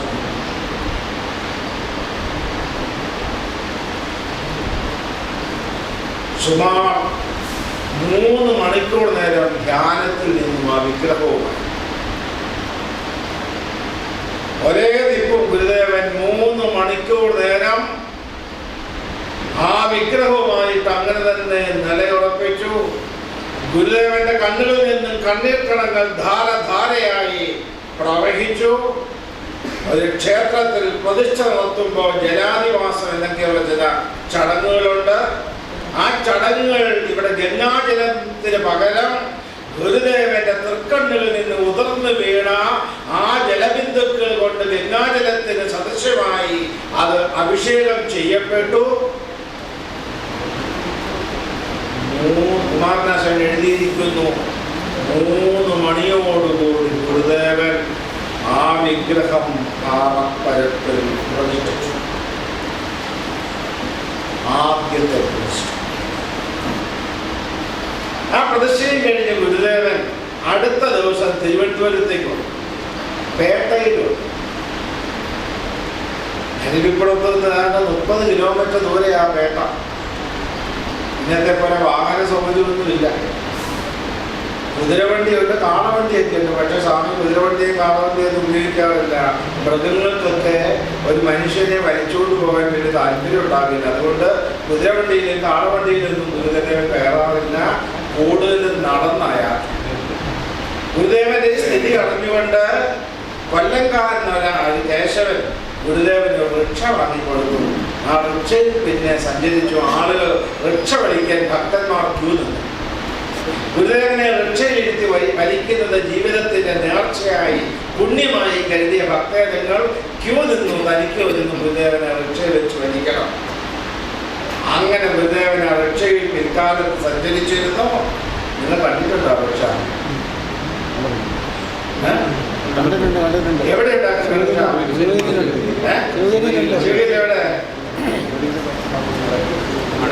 എവിടെ ഇരിക്കുന്നു? ഗുരുസ്വാമി ആദ്യം താമസിച്ച സ്ഥലത്ത് ഇരിപ്പുണ്ട്. എവിടെ? ശിവഗിരിയിൽ. ഗുരുസ്വാമി ആദ്യം താമസിച്ച സ്ഥലത്താണ് അക്ഷയിരിക്കുന്നത്. അതാണ് കൊള്ളാമല്ലോ. എവിടെയാണ് അക്ഷയിരിക്കുന്നത്? രക്ഷയിരിക്കുന്നത് രക്ഷാമന്ദിരത്തിൽ. രക്ഷാമന്ദിരം ഒരു മന്ദിരം പണിതു. അതിനകത്ത് രക്ഷ വെച്ചിരിക്കുന്നത് എവിടെയാണ്? ബോധാനന്ദ സ്വാമിയുടെ സമാധി മന്ദിരത്തിന് ഇടതുഭാഗം. ഗുരുദേവൻ വിശ്രമിച്ചിരുന്ന വൈദിക മഠത്തിൽ ചുറ്റി പ്രദക്ഷിണം ചെയ്ത് അതെല്ലാം കഴിഞ്ഞ് മഹാസമാധിയിലേക്ക് പോകുന്ന വഴിക്ക് ബോധാനന്ദ സ്വാമിയുടെ സമാധി പീഠം അതിനടുത്ത രക്ഷാമന്ദിരം. ആ രക്ഷാമന്ദിരത്തിൽ അത് ആ വിഗ്രഹം അവിടെ ആ ഗുരുദേവന്റെ രക്ഷ വെച്ചിട്ടുണ്ട്. അപ്പോ ഗുരുദേവന് ഞാൻ പറഞ്ഞു വന്നത് തിരുവനന്തപുരത്ത് എഴുന്നള്ളി പേട്ടയിൽ അവിടെ പെരുന്നല്ലി കൃഷ്ണൻ വൈദ്യരുടെ ഭവനത്തിൽ. കൃഷ്ണൻ വൈദ്യര് കൂട്ടുകാരനാണ് ഗുരുദേവന്റെ. വാരണപ്പള്ളിയിൽ ഗുരുദേവൻ കായംകുളത്തിനടുത്ത് വാരണപ്പള്ളിയിൽ താമസിച്ച് 3 വർഷക്കാലം കുമ്മമ്പള്ളി രാമപിള്ളി ആശാന്റെ അടുത്ത് പഠനം നടത്തി. ആ കാലയളവിൽ ഗുരുദേവന്റെ കൂട്ടുകാരായിരുന്നു പെരുന്നല്ലിയും വെളുത്തേരും. ആ പെരുന്നല്ലി കൃഷ്ണൻ വൈദ്യർ നല്ല കവിയായി. പെരുന്നല്ലി കൃഷ്ണൻ വൈദ്യരെ കുറിച്ച് വേറെ എന്തെങ്കിലും അറിയാമോ? പെരുന്നല്ലി കൃഷ്ണൻ വൈദ്യന്റെ സഹോദരി അനിയത്തി ഭഗവതി. ആ ഭഗവതിയെയാണ് ഡോക്ടർ പൽപൂർ കല്യാണം കഴിച്ചത്. ഡോക്ടർ പൽപൂരിന്റെ അളിയരാണ് പെരുന്നല്ലി കൃഷ്ണൻ വൈദ്യർ. ആ കൃഷ്ണൻ വൈദ്യരുടെ ഭവനത്തിൽ ഗുരുദേവനെത്തി. എന്നിട്ട് അരുവിപ്പുറത്ത് ഇങ്ങനെ ഒരു പ്രതിഷ്ഠ നടത്തിയ കാര്യമൊക്കെ കൃഷ്ണൻ വൈദ്യരോട് ഗുരുദേവന് അരുളിച്ചു. കൃഷ്ണൻ വൈദ്യരും വലിയ അത്ഭുതത്തോടു കൂടി കേട്ടുകൊണ്ടിരുന്നത്. എന്താ കാരണം? അത്ഭുതം. നമുക്ക് പ്രതിഷ്ഠ നടത്താം, വലിയ മഹാപാപമല്ലേ? ഇതൊക്കെയായിരുന്നു അവരുടെ ചിന്ത. ഗുരുദേവൻ പ്രതിഷ്ഠ നടത്തിയപ്പോൾ ബ്രാഹ്മണർ ഗുരുദേവനെ ചോദ്യം ചെയ്തു എന്നൊക്കെ നമ്മൾ വായിച്ചിട്ടുണ്ടല്ലേ? വായിച്ചിട്ടില്ലേ? ഇപ്പൊ ഗുരുദേവൻ നാം പ്രതിഷ്ഠിച്ചത് ഈഴവ ശിവനെയാണ് എന്ന് മറുപടി പറഞ്ഞതായിട്ടൊക്കെ നമ്മുടെ പുസ്തകങ്ങളൊക്കെ വായിച്ചിട്ടുണ്ട്. ചില ആൾ പറഞ്ഞ് ഈഴവ ശിവനെയാണ്, ചില ആൾ പറഞ്ഞ് നമ്മുടെ ശിവനെയാണ് എന്നൊക്കെ ബ്രാഹ്മണർ വന്ന് ചോദ്യം ചെയ്തതായിട്ടൊക്കെ നമ്മൾ വായിച്ചിട്ടുണ്ട്, കേട്ടിട്ടുണ്ട്. എന്നാ ഒന്ന് മനസ്സിലായിക്കൊള്ളുക, ആദ്യമായി ചോദ്യം ചെയ്തത് ബ്രാഹ്മണനല്ല. ആദ്യം ചോദ്യം ചെയ്തത് പെരുന്നല്ലി കൃഷ്ണൻ വൈദ്യരാണ്. ഗുരുദേവന്റെ സഹപാഠി ഡോക്ടർ പൽപൂരിന്റെ അണിയൻ പെരുന്നല്ലി കൃഷ്ണൻ വൈദ്യർ. നമുക്ക് ഈ പ്രതിഷ്ഠ നടത്താനൊക്കെ അധികാരവും അവകാശമുണ്ടോ എന്നാണ് ഗുരു അത് ചെയ്തു. നാം അരുവിപ്പുറത്ത് ആ പാറപ്പരപ്പിൽ ഒരു കല്ല് വെച്ചിട്ടുണ്ട്. ആ നിങ്ങൾക്ക് ഇഷ്ടമല്ലെങ്കിൽ ഒരാനയോ മറ്റോ കൊണ്ടുവന്ന് പിഴുത് കളഞ്ഞേ. വെറുതെ വെച്ച് കല്ല് പിഴുത് കളയാൻ ആന വേണോ? വേണം. വെറുതെ വെച്ച് കല്ല് പിഴുത്ത് കളയാൻ ആന വേണോ? പക്ഷെ ഗുരു പറഞ്ഞത് നിങ്ങൾക്ക് ഇഷ്ടമല്ലെങ്കിൽ ഒരാനയോ മറ്റോ കൊണ്ട് നമ്മൾ പിഴുത് കളഞ്ഞേ. സഹോദരങ്ങളെ, ആന വന്ന് പിടിച്ചാലും അത് ഇളകും, അതവിടെ ഉറച്ചു. ആ പാറപ്പരപ്പിൽ ആ കല്ല് വെച്ച് കഴിഞ്ഞപ്പോ ആ കല്ല് അവിടെ ഉറച്ചു പോയി. ഒരു പ്രതിഷ്ഠ നടത്തുമ്പോൾ പ്രതിഷ്ഠയോട് ചേർന്ന് അഷ്ടബന്ധം തേച്ച് പിടിപ്പിക്കും. അഷ്ടബന്ധം എന്ന് പറഞ്ഞാൽ സിമെന്റ് പോലെ ഒരു സാധനമാണ്, 8 കൂട്ടങ്ങൾ ചേർന്നതാണ്. അത് കല്ലിനോട് ചേർന്ന് ലയിച്ചാൽ പിന്നെ ഇളകില്ല. 12 വർഷം കഴിയുമ്പോൾ അഷ്ടബന്ധം ദ്രവിക്കും. അഷ്ടബന്ധ നവീകരണവും പുനഃപ്രതിഷ്ഠയും 12 വർഷങ്ങൾ കൂടുമ്പോൾ എല്ലാ ക്ഷേത്രങ്ങളിലും ഉണ്ടാകും. ഗുരുവായൂരിലും ശബരിമലയിലും ചോറ്റാനിക്കരയിലും വൈക്കത്തും എന്ന് വേണ്ട എവിടെയൊക്കെ അമ്പലമുണ്ടോ അവിടെയെല്ലാം 12 വർഷം കഴിയുമ്പോൾ അഷ്ടബന്ധ നവീകരണവും പുനഃപ്രതിഷ്ഠയും നടക്കും. പക്ഷെ അരുവിപ്പുറത്ത് ശ്രീനാരായണ ഗുരുദേവൻ ഈ പാറപ്പരപ്പിൽ ശിവനെ പ്രതിഷ്ഠിച്ചിട്ട് 136 വർഷം കഴിഞ്ഞിരിക്കുന്നു. ഇതുവരെയും അവിടെ അഷ്ടബന്ധ നവീകരണമോ ഒരു പുനഃപ്രതിഷ്ഠയോ നടന്നിട്ടില്ല. കല്ല് കല്ലിനോട് ചേർന്ന് ഒന്നായി. ഇനി ഒരു 1000 വർഷം കഴിഞ്ഞാലും ആ ക്ഷേത്രം എത്ര കാലം നിലനിൽക്കുമോ അത്രയും കാലമാണ് ആ പ്രതിഷ്ഠ ഇളകാതെ തന്നെ അങ്ങനെ തന്നെ നിൽക്കും. അരുവിപ്പുറം പ്രതിഷ്ഠ എന്ന് പറയുന്നത് ചരിത്രം കണ്ട വലിയ ഒരു അത്ഭുതമാണ്.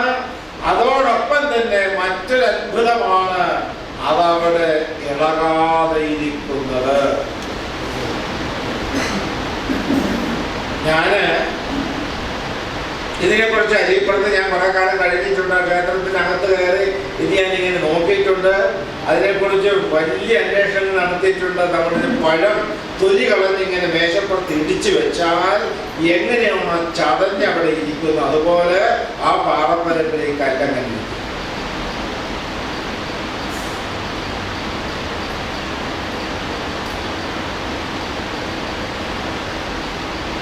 ഇതെങ്ങനെയാണ് അങ്ങനെ ഇളകാതെ എങ്ങനെ ലയിച്ചിരുന്നത്? ഞാനൊരു ഇരുമ്പുരുക്ക്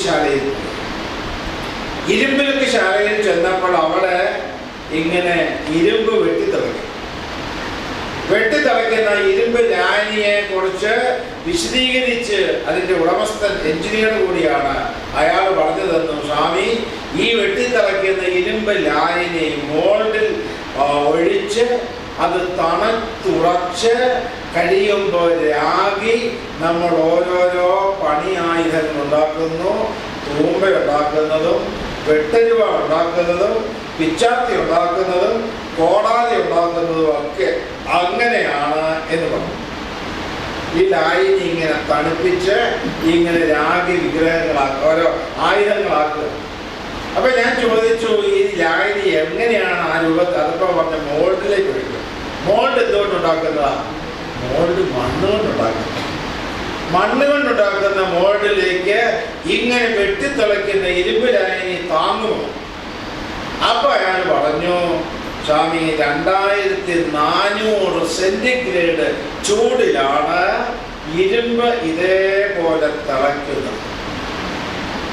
2600 സെന്റിഗ്രേഡ് ചൂടുണ്ടെങ്കിൽ ഒരു പഞ്ചലോക വിഗ്രഹം വാർത്തത്. ഞാൻ ഇന്ന് ഇവിടെ ഇരുന്നപ്പോ ഇവിടെ അടുത്തുള്ള ഏതോ ഒരു കൂട്ടര് 8-10 ആളുകൾ വന്നിട്ട് പറഞ്ഞു, ഞങ്ങളൊരു ഗുരുമന്ദിരം ഉണ്ടാക്കി പഞ്ചലോക വിഗ്രഹം പ്രതിഷ്ഠിക്കാൻ പോവാ. ഇവിടെ ഇരിപ്പുണ്ടോ? അതേ പോയ ഉണ്ടോ? അപ്പോ അവരെന്നോട് പറഞ്ഞു, പഞ്ചലോക വിഗ്രഹം പ്രതിഷ്ഠിക്കുക. 5 ലോഹങ്ങൾ ഒന്നിച്ച് ഉരുക്കി ഒറ്റ ലോഹമാക്കി എടുക്കുക, പഞ്ചലോകം. അതെങ്ങനെ? 2600 സെന്റിഗ്രേഡ് ചൂടിലാണ്. എന്നിട്ട് ആ എഞ്ചിനീയർ പറഞ്ഞു, ഈ കിടക്കുന്ന കരിങ്കല്ലും മണ്ണും മണലും എല്ലാം ഇതുപോലെ വെട്ടിത്തിളയ്ക്കും.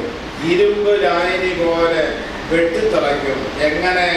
2800 സെന്റിഗ്രേഡ് ചൂടിൽ. 2800 സെന്റിഗ്രേഡ് ചൂടിൽ ഈ മണ്ണും മണലും കരിങ്കല്ലും എല്ലാം വെട്ടിത്തിളയ്ക്കും. അദ്ദേഹം അത് പറഞ്ഞു തന്നപ്പോഴാണ് എനിക്ക് അതുവരെയും ഉത്തരം കിട്ടാതിരുന്നൊരു ചോദ്യത്തിന് ഉത്തരം കിട്ടിയത്. ഗുരുദേവൻ അരുവിപ്പുറത്ത് എങ്ങനെയാണ് 2 പാറകളെ ഉരുക്കി ഒന്നാക്കി മാറ്റി. 3 മണിക്കൂർ നേരം ആ വിഗ്രഹവുമായി ധ്യാനനിഷ്ഠയിൽ അവിടുന്ന് ലയിച്ചല്ലോ. ആ ധ്യാനനിഷ്ഠയിൽ ലയിച്ചപ്പോൾ ഗുരു ദൈവസത്യവുമായി താതാത്മ്യം പ്രാപിച്ചപ്പോൾ സംശിഷ്ടമായ അധ്യാത്മ ചൈതന്യം, ദൈവിക ചൈതന്യം, ആ അധ്യാത്മ ചൈതന്യത്തിന്റെ ദീപ്തമായ ദിവ്യമായ സ്ഫുരണത്താൽ 2 പാറകൾ ഒഴുകി വന്നു. സഹോദരങ്ങളെ, അരുവിപ്പുറം പ്രതിഷ്ഠ എന്ന് പറയുന്നത്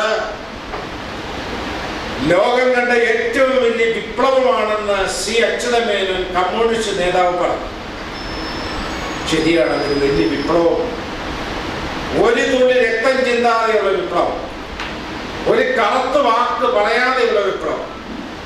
റഷ്യയിൽ വിപ്ലവം നടന്നു.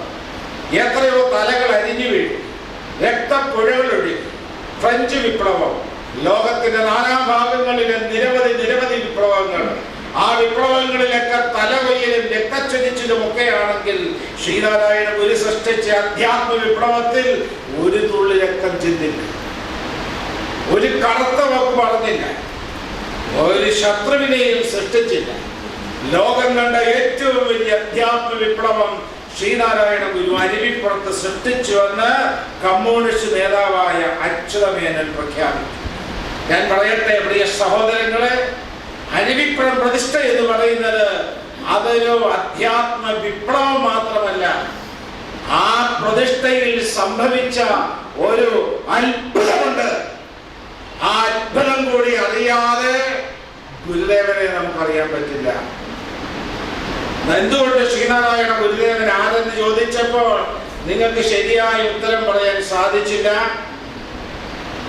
പലർക്കും ശരിയായ ഉത്തരം പറയാൻ സാധിക്കുന്നില്ലെന്ന് ചോദിച്ചാൽ ഗുരുവിനെ കുറിച്ച് ശരിയായ പഠനമില്ല.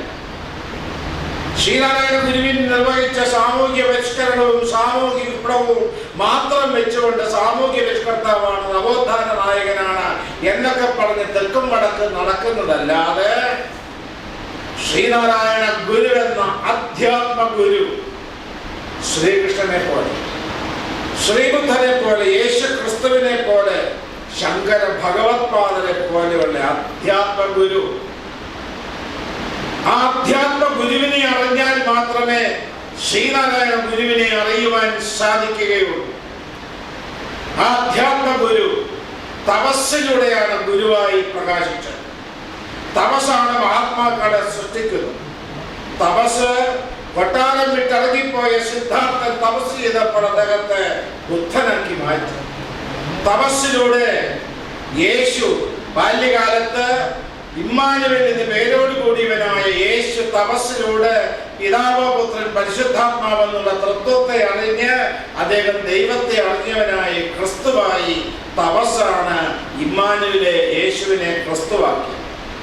അതുപോലെ തപസ് അറേബ്യയിൽ തപസ് ചെയ്ത മുഹമ്മദിനെ നബിയാക്കി മാറ്റി. തപസ് ഗുരുക്കന്മാരെ സൃഷ്ടിക്കും. ശ്രീനാരായണ ഗുരു ചെമ്പഴന്തിയിൽ ജനിച്ച നാരായണൻ, ഭാരതമൊട്ടാകെ ചുറ്റി സഞ്ചരിച്ച നാരായണൻ, കുടുംബ ജീവിതത്തിലേക്ക് കാലെടുത്ത് വെക്കാത്ത നാരായണൻ, മരുത്വാമലയിലെ പിള്ളത്തടം ഗുഹയിൽ ഏതാണ്ട് 5 വർഷക്കാലം ഏകാന്തതീർത്ഥമായ മഹാ തപസ്സിൽ ലയിച്ച നാരായണൻ. ആ നാരായണൻ ഏറ്റവും അവസാനം പരമമായ സത്യത്തെ, ജഗത് കാരണമായ ഈശ്വര സത്യത്തെ, ബ്രഹ്മസത്യത്തെ സാക്ഷാത്കരിച്ച് ബ്രഹ്മസ്വരൂപമാണ്, ദൈവസ്വരൂപമാണ്. ആ ദൈവസ്വരൂപത്തെ അറിഞ്ഞ മഹാഗുരു അവിടുന്ന് മരുത്വാമലയിൽ നിന്നും അരുവിപ്പുറത്തേക്ക് ഇറങ്ങി വന്നു. മരുത്വാമലയിൽ അവിടുന്ന് അനുഭവിച്ച ആ സാന്ദ്രാനുഭൂതിയെ ഗുരുദേവൻ ആത്മവിലാസം എന്ന കൃതിയിൽ എഴുതിയിട്ടുണ്ട്. ഗുരുദേവൻ ദൈവത്തിന്റെ അവതാരമാണെന്നൊരു പക്ഷം പറയും. വേറെ ആളുകളെ സംബന്ധിച്ച് ദൈവപുത്രൻ എന്നുള്ള സങ്കല്പം, വേറെ ചില ആളുകൾ ദൈവദൂതൻ, പ്രവാചകൻ, അവതാര പുരുഷൻ, പ്രവാചകൻ, ദൈവദൂതൻ, ഇതൊക്കെ പറയും മഹാഗുരുക്കന്മാർ. ശ്രീനാരായണ ഗുരു ഇങ്ങനെ എന്തെങ്കിലും പറഞ്ഞിട്ടുണ്ടോ? അവതാര പുരുഷനാണെന്നോ പ്രവാചകനാണെന്നോ? കൃഷ്ണൻ പറഞ്ഞിട്ടുണ്ട് ഞാൻ അവതാര പുരുഷനാണ്, ക്രിസ്തു പറഞ്ഞിട്ടുണ്ട് ഞാൻ ദൈവപുത്രനാണ്, നബി പറഞ്ഞിട്ടുണ്ട് ഞാൻ ദൈവദൂതനാണ്. ശ്രീനാരായണ ഗുരു അങ്ങനെ എന്തെങ്കിലും പറഞ്ഞിട്ടുണ്ട്? ശ്രീനാരായണ ഗുരു ആത്മവിലാസം എന്ന കൃതിയിൽ എഴുതി വെച്ചിട്ടുണ്ട്, നാം ഇതാ ദൈവത്തെ കാണുന്നു, നാം ഇതാ ദൈവത്തെ വിലയം പ്രാപിക്കുന്നു, നമ്മുടെ ദൈവം ഒരു നിസ്തരംഗ സമുദ്രമാകുന്നു, നാം ഇതാ ആ ദൈവത്തിന് വിലയം പ്രാപിക്കുന്നു, നാം ഇതാ ദൈവമായിരിക്കുന്നു, നാം ഇതാ ദൈവം മാത്രം. ദൈവത്തിന്റെ അവതാരമാണെന്നല്ല, ദൈവത്തിന്റെ ദൂതനാണ്, ദൈവത്തിന്റെ പ്രവാചകനാണ്, ദൈവത്തിന്റെ പുത്രനാണെന്നല്ല, നാം ദൈവം തന്നെയായി.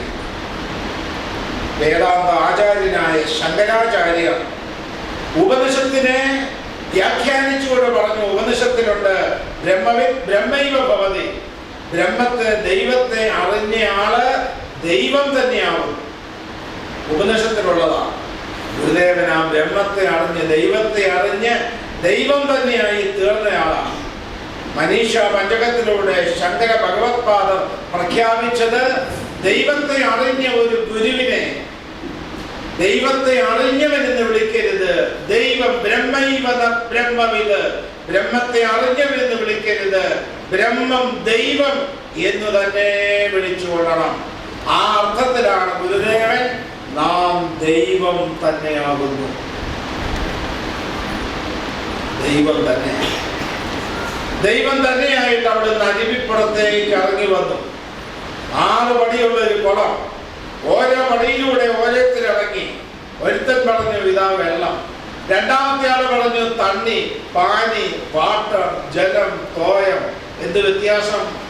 ഒരേ ഒരു വെള്ളത്തിന് തണ്ണി എന്നും നീരെന്നും തോയമെന്നും പാനി എന്നും വാട്ടർ എന്നും പറയുന്നത് പോലെ ഒരേ ഒരു ഈശ്വര സത്യത്തെ സാക്ഷാത്കരിച്ച് ലോകത്തെ അനുഗ്രഹിക്കാൻ ഇറങ്ങി വരുന്ന ജഗദ്ഗുരുക്കന്മാരെ പ്രവാചകനെന്നോ ദൈവപുത്രനെന്നോ ദൈവദൂതനെന്നോ ശുദ്ധനെന്നോ ബുദ്ധനെന്നൊക്കെ വിളിക്കാം.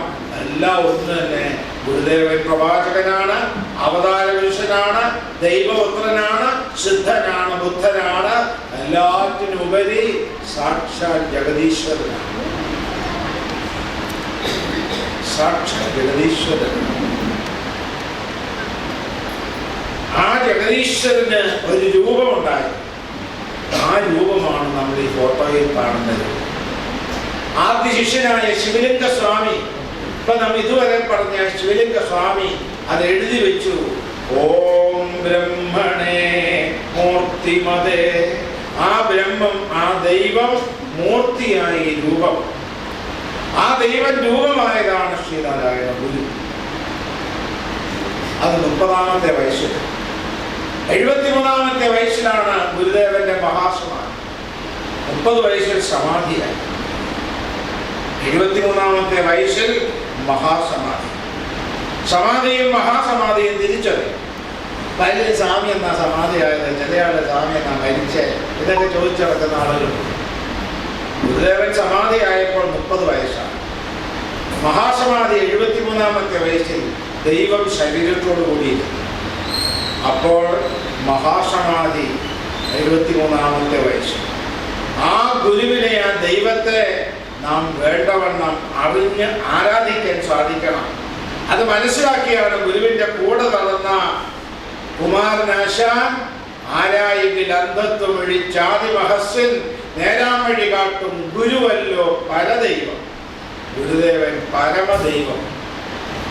പരമദൈവം എന്ന് പറഞ്ഞാൽ അതിനപ്പുറത്തൊരു ദൈവം. ശിവനും സുബ്രഹ്മണ്യനും ഗുരുവായൂരപ്പനും ശബരിമല അയ്യപ്പനും എല്ലാ ദേവീദേവന്മാരുമാണ്. ആ കൂട്ടത്തിൽ എങ്ങനെയാ ഗുരുദൈവമാകുന്നത്? കുമാരനാശൻ പറയുന്നു, ആരായുക, ഒന്ന് ആരായുക, അന്വേഷിക്കുക. ഈ പ്രാർത്ഥനയുടെ ആദ്യത്തെ പദം ആരായിക്കുന്ന. ആരാഞ്ഞാൽ മാത്രമേ സത്യത്തെ വെളിപ്പെട്ട് കിട്ടുകയുള്ളൂ. കൃഷ്ണൻ ആരാണെന്ന് അറിയണമെങ്കിൽ ഭാഗവതമോ ഭഗവത്ഗീതയോ പഠിക്കണം. ക്രിസ്തു ആരാണെന്ന് അറിയണമെങ്കിൽ ബൈബിൾ പഠിക്കണം. നബി ആരാണെന്ന് അറിയണമെങ്കിൽ ഖുർആൻ പഠിക്കണം. വ്യാസനും വസിഷ്ഠനും വാൽമീകിയും ശങ്കരാചാര്യനും ഒക്കെ ആരാണെന്ന് അറിയണമെങ്കിൽ ഉപനിഷത്തും ഭഗവത്ഗീതയും വേദാന്താദി ശാസ്ത്രങ്ങളും പഠിക്കണം. ശ്രീനാരായണ ഗുരുദേവൻ ആരാണെന്ന് അറിയണമെങ്കിൽ വേദാന്താദി ശാസ്ത്രങ്ങളൊക്കെ പഠിക്കണം. ഗുരുദേവൻ എഴുതിയ കൃതികൾ വായിച്ചു പഠിക്കണം. ഗുരുദേവൻ എഴുതിയ നേരത്തെ 63 കൃതികളാണ് ഉണ്ടായിരുന്നത്. ഇപ്പോൾ ഞങ്ങൾ 75 കൃതികൾ ശിവഗിരിയിൽ നിന്ന് പ്രസിദ്ധപ്പെടുത്തി. സച്ചിദാനന്ദ സ്വാമി ഒരു അന്വേഷകനാണ്. ശിവഗിരി വന്നിട്ട് 19 വർഷമായി. ഈ വർഷം ഞാൻ ശിവഗിരി താമസിച്ച കാലം മുതൽക്ക് ഗുരുദേവനെ കുറിച്ചുള്ള അന്വേഷണവും പഠനത്തിനുമാണ് എൻ്റെ ജീവിതം നീക്കി വെച്ചിട്ടുള്ളത്. ഇപ്പോഴും ഞാൻ അതുമായി ആ ചിന്തയുമായി കഴിയുന്നതാണ്. അപ്പോൾ അതിന് എൻ്റെ അന്വേഷണത്തിൽ കണ്ടെത്തിയ ഒരു 10-15 കൃതികൾ കൂടിയുണ്ട്. അതും കൂടെ ചേർത്ത് ശിവഗിരി മഠത്തിൽ നിന്നും ഗുരുദേവ കൃതികളുടെ പുതിയ പതിപ്പ് പ്രസിദ്ധം ചെയ്തിട്ടുണ്ട്. 26 കൃതികൾ.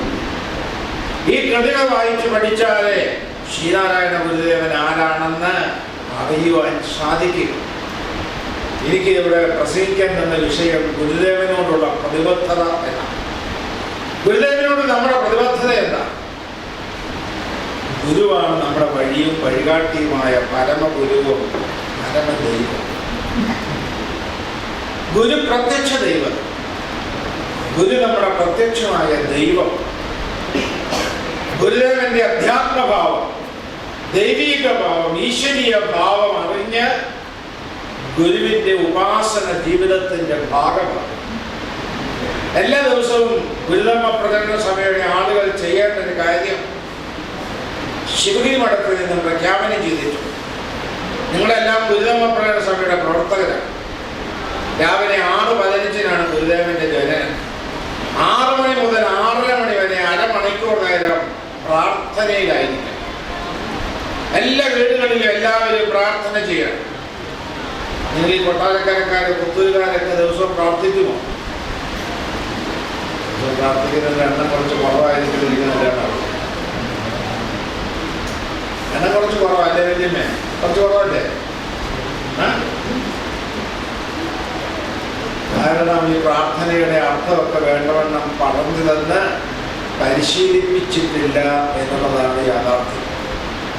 പിന്നെ നിങ്ങൾ കോട്ടയം, പത്തനംതിട്ട, ഇടുക്കി, ആലപ്പുഴ, എറണാകുളം, തൃശ്ശൂർ ജില്ലകളിലേക്കൊക്കെ പോയാൽ സന്ധ്യാസമയങ്ങളിൽ എല്ലാ വീടുകളിലും പ്രാർത്ഥനയ്ക്ക്.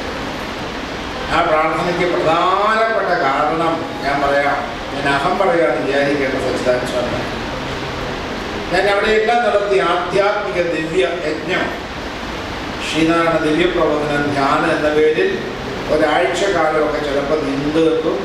ചിലപ്പോൾ 5 ദിവസമായിരിക്കും, ചിലപ്പോൾ 4 ദിവസമായിരിക്കും. രാവിലെ മുതൽ സായം സന്ധ്യ വരെ എല്ലാവരെയും ഒന്നിച്ചിരുത്തി ഗുരു ആരാണെന്നും ഗുരുവിൻ്റെ ദർശനം എന്താണ്, നമ്മുടെ കടമ എന്താണ്, കർത്തവ്യം എന്താണ്, പ്രാർത്ഥന എന്താണ്, വിളക്കെത്തിക്കുന്നത് എങ്ങനെയാണ്, നമ്മുടെ ജീവിതം എങ്ങനെയായിരിക്കണം എന്നതിനെ കുറിച്ചൊക്കെ സവിസ്തരമായി 3-4 ദിവസം നീണ്ടു നിൽക്കുന്ന വലിയ പ്രഭാഷണ പരമ്പരകളാണ്.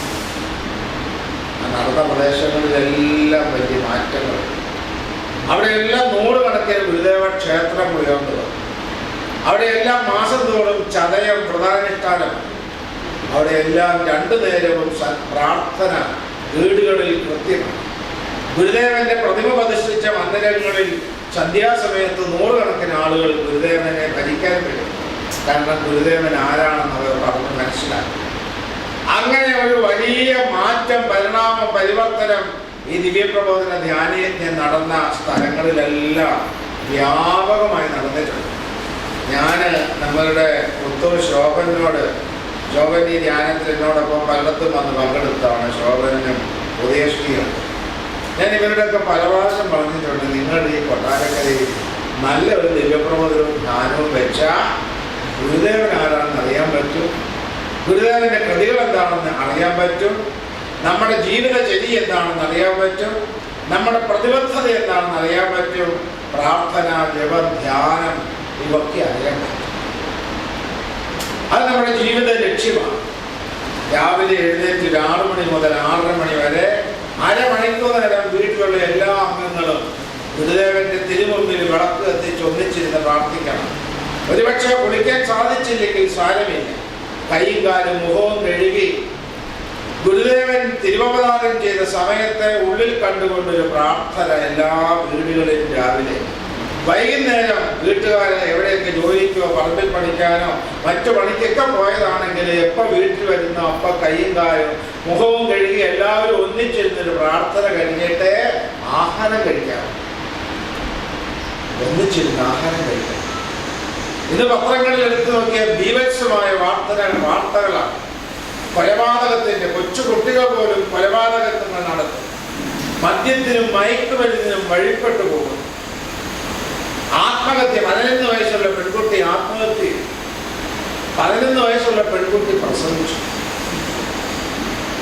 എന്തൊക്കെ വാർത്തകൾ പത്രങ്ങളിൽ വായിക്കാനുള്ള ദുരവസ്ഥ നമുക്ക് വന്നു. സഹോദരങ്ങളെ, ഈ ദുരവസ്ഥയൊക്കെ വന്നു ചേരുന്നതിനുള്ള അടിസ്ഥാന കാരണം നമ്മുടെ കുടുംബത്തിൽ നടക്കേണ്ട ആചാര മര്യാദ അനുഷ്ഠാനങ്ങൾ വേണ്ടവണ്ണം അവരെ പറഞ്ഞു കൊടുത്ത് പഠിപ്പിച്ച് ശീലിച്ചു. പണ്ടൊക്കെ നമുക്ക് പഠിക്കാൻ പാഠമുണ്ടായിരുന്നു സ്കൂളുകളിൽ.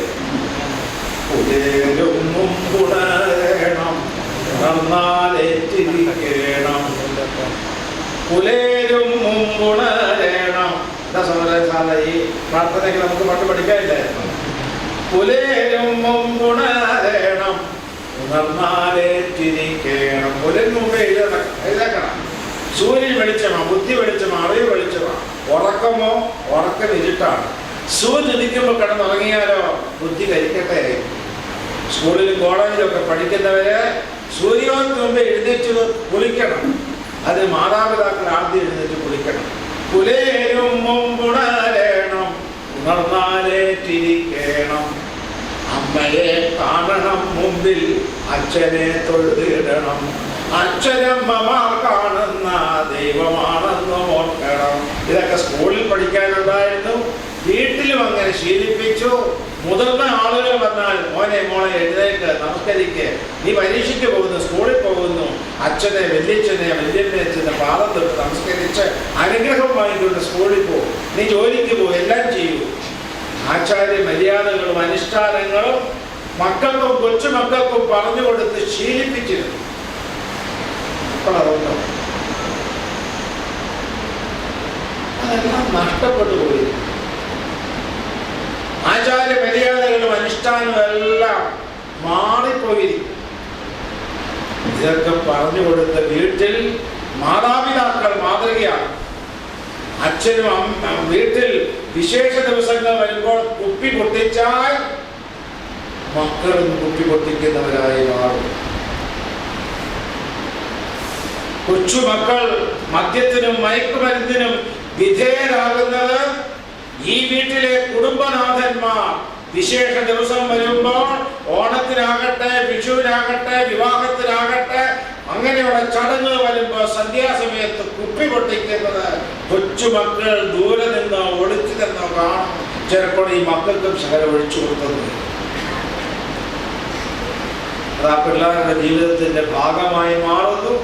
അവർ മദ്യത്തിനും മയക്കുമരുന്നിനും അടിമപ്പെട്ടു പോകുന്നു. അവർ തട്ടിക്കൊണ്ടു പോകുന്നു. ബലാസംഗത്തിനും മറ്റിതിനെല്ലാം പൈശാചിക കർമ്മത്തിനുമെല്ലാം വിധേയരായി പോകുന്നു. ഈ ദുരവസ്ഥയ്ക്ക് മാറ്റമുണ്ടാകാൻ മാതാപിതാക്കൾ മക്കളെ കണ്ണിലെ കൃഷ്ണമണി പോലെ കണ്ടുകൊണ്ട് സ്നേഹം പകർന്നു കൊടുക്കണം. സ്നേഹം ഉള്ളിൽ വെക്കാനുള്ളതല്ല. മക്കളോട് എത്രയധികം സ്നേഹിക്കണം. അവരിൽ ഒരാളെ, ഓരോ മക്കളെയും അവരോട് നല്ല സൗഹൃദം പുലർത്തണം. ഇത് തുരുത്തായി മാറി. ആങ്ങളെയും പെങ്ങളെയും കണ്ടാൽ അറിഞ്ഞുകൂടാ. കമ്പ്യൂട്ടറുണ്ട്, അതേപോലെ മൊബൈൽ ഫോണുണ്ട്. വീട്ടിൽ വന്നു ഓരോരുത്തരും ഓരോ മുറിയിൽ കയറുന്നു. പിന്നെ ചുണ്ണാമ്പ് തേപ്പാണ്. ചുണ്ണാമ്പ് തേച്ചോണ്ട് ഇങ്ങനെ പോകും. ഒരുത്തിയെ കാണുന്നില്ല. അച്ഛനും അമ്മയും മക്കളും തമ്മിൽ കാണുന്നില്ല. ഈ ജീവിതം തന്നെ ഒരു യാന്ത്രികമായിരിക്കുന്നു. ഇതിനൊക്കെ മാറ്റം വരുത്തുവാൻ അടിസ്ഥാനപരമായി പ്രാർത്ഥന, സന്ധ്യാസമയത്ത് പ്രാർത്ഥന നിഷ്ഠയാക്കണം. അച്ഛനും അമ്മയും മക്കളും എല്ലാവരും ഒന്നിച്ച് വിളക്ക് വെച്ച് ഗുരുദേവന്റെ മുമ്പിൽ അരമണിക്കൂർ നേരം ഒന്നിച്ചിരുന്ന് പ്രാർത്ഥിച്ചിട്ട് കുടുംബകാര്യങ്ങൾ, വീട്ടുകാര്യങ്ങൾ, കുട്ടിയുടെ സ്കൂളിലും കോളേജിലുമുള്ള വിശേഷങ്ങൾ എല്ലാം ചോദിച്ച് മനസ്സിലാക്കി സൗഹൃദം പങ്കിടണം. ആ കുഞ്ഞുങ്ങൾ നിങ്ങളുടെ ജീവിതത്തിന്റെ ഭാഗമായി അവർ അസന്മാർഗത്തിലേക്ക് പോകില്ല എന്ന് നിങ്ങൾ മനസ്സിലാക്കണം. അങ്ങനെ ജീവിതത്തിൽ ചിട്ടയും ക്രമീകരണവും വരുത്താൻ വേണ്ടിയാണ് ഗുരുദേവൻ 100 വർഷങ്ങൾക്ക് മുമ്പ് അരുളി ചെയ്തു. ഈശ്വര ആരാധന എല്ലാ ഗ്രഹങ്ങളിലും ഹൃദയങ്ങളിലും എത്തിക്കണം. സന്ധ്യാസമയത്ത് വിളക്ക് എത്തിച്ചാൽ ഈശ്വരാരാധനയായി. പക്ഷേ ഗൃഹങ്ങളിൽ, ഹൃദയങ്ങളിൽ എത്ര വെക്കരുത്. സന്ധ്യയ്ക്കൊന്നു ചെയ്ത് പ്രാർത്ഥിക്കണം. ക്രിസ്ത്യാനികൾ പ്രാർത്ഥിക്കണം, മുസ്ലിങ്ങൾ പ്രാർത്ഥിക്കണം, ഹിന്ദുക്കൾ, വീടുകളായത് പിന്നോക്ക ജനവിഭാഗങ്ങൾ പ്രാർത്ഥിക്കുക. അയ്യേ, ഇത് ഞങ്ങൾക്ക് ചേർന്നതാണ്, ഞങ്ങളുടെ പഠിപ്പിന്, നമ്മുടെ സംസ്കാരത്തിന് ചേർന്നതാണ്. ഞാൻ കഴിഞ്ഞ ഇടയ്ക്ക് സന്ധ്യാസമയത്ത് ഒരു വീട്ടിൽ പ്രസംഗിക്കാൻ ചെന്നപ്പോൾ ഒരു വീട്ടിൽ കൊണ്ടേയിരുന്നു. സന്ധ്യാസമയമാണ്. അവിടെ ഒരു വിളക്കത്തിച്ചു വെച്ചു. ഞാൻ കുറച്ച് കഴിഞ്ഞപ്പോൾ ആ വീട്ടുകാരും പ്രാർത്ഥിക്കുന്നില്ല എന്ന് പറഞ്ഞപ്പോൾ ഞാനവിടെ ഇരുന്ന് പ്രാർത്ഥിച്ചു. പ്രാർത്ഥനയൊക്കെ കഴിഞ്ഞിട്ട് ആ വീട്ടുകാരെന്നെ വിളിച്ചു വരും. അപ്പോൾ ആ വീട്ടിലെ മോള് MA പഠിച്ച് നിൽക്കുകയാണ്. ഞാൻ ആ മോളോട് ചോദിച്ചു, മോളെ നീ എന്താ പ്രാർത്ഥിക്കാനില്ല? ആ കുട്ടി എന്നെ കണ്ണുരുട്ടി ഇങ്ങനെ നോക്കി നിന്നു. വീണ്ടും ചോദിച്ചപ്പോൾ അവളോട് പറയാ, സ്വാമി ഞാൻ ആരാന്ന് അറിയാമോ സ്വാമിക്ക്? ഞാൻ പറഞ്ഞു അറിഞ്ഞുകൂടാ, ഞാൻ MA പഠിച്ച ആളാണ് കേട്ടോ. ഞാൻ MA പഠിച്ചാണ്, MA-കാരിയായി ഞാൻ പ്രാർത്ഥിക്കുക. അല്പം മുതിർന്നു കഴിഞ്ഞാൽ പ്രാർത്ഥന വേണ്ട. ഇതിനൊക്കെ മാറ്റം വരുത്തണം. വീടുകളിൽ ചിട്ടയായി പ്രായവ്യത്യാസമില്ലാതെ ആണും പെണ്ണും ഒന്നിച്ചു ചേർന്നിരുന്ന പ്രാർത്ഥന ചെയ്താൽ കുടുംബത്തിൽ കുറെ ശാന്തി ഉണ്ടാകും. ഗുരുദേവനോടുള്ള നമ്മുടെ പ്രതിബദ്ധത അതാണ്. ഗുരുദേവനെ നമ്മുടെ ജീവിതത്തിന്റെ വഴിയും വഴികാട്ടിയുമായ പരമഗുരുവായും പരമദൈവമായും കാണുക. ഗുരുവിനപ്പുറത്ത് മറ്റൊരു ഈശ്വരൻ. എല്ലാ ദേവീദേവന്മാരെയും ഗുരുദേവനിൽ തന്നെ ദർശിക്കുക.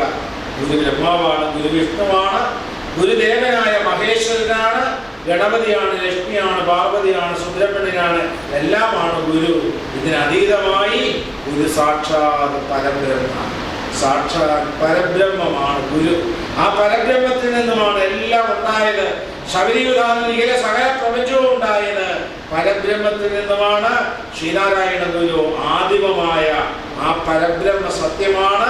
ആ പരബ്രഹ്മ സത്യമായിരിക്കുന്ന മഹാഗുരു കാരുണ്യപൂർവ്വം ലോകരെ അനുഗ്രഹിക്കുവാൻ സമൂഹ മധ്യത്തിലേക്ക് ഇറങ്ങി വന്നപ്പോ ഗുരുവിന്റെ ചെറിയൊരു ഭാഗം സാമൂഹ്യ പരിഷ്കരണം, ചെറിയൊരു ഭാഗം സാമൂഹ്യ വിപ്ലവം, പിന്നെ ഒന്ന് സ്വതന്ത്ര ചിന്ത, യുക്തിചിന്ത, കവിത്വം, ദാർശനികത, ഭക്തി, ജ്ഞാനം, യോഗം, ഇതൊക്കെ മഹാഗുരുവിന്റെ ചെറിയ ഭാഗങ്ങൾ. ഇതെല്ലാം ചേർന്ന് നിൽക്കുന്ന വിശ്വഗുരുവായ ബ്രഹ്മനിഷ്ഠനായ പ്രത്യക്ഷ ദൈവമായ ആ മഹാഗുരുവിനെ അറിയാനും ഭജിക്കാനും പ്രാർത്ഥിക്കാനും നിങ്ങൾക്ക് ഏവർക്കും സാധിക്കുമാറാകട്ടെ. അതാണ് ഗുരുവിനോടുള്ള പ്രതിബദ്ധത എന്ന് മനസ്സിലാക്കിക്കൊണ്ട് ജീവിതത്തെ നയിക്കാൻ നിങ്ങൾക്ക് സാധിക്കട്ടെ. ഞാനിതിന് പറഞ്ഞു വന്നപ്പോൾ കുറച്ച് സമയം ദീർഘിച്ചു പോയല്ലേ. മറ്റുള്ളവരുടെ സമയമൊക്കെ ഞാൻ കവർന്നെടുത്തു.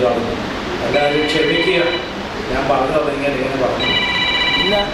അപ്പോൾ എല്ലാവരും ഗുരുവിനോടുള്ള പ്രതിബദ്ധത നിലനിർത്തിക്കൊണ്ട് ജീവിതത്തെ അർത്ഥപൂർണ്ണമാക്കുവാൻ ശ്രദ്ധിക്കുക.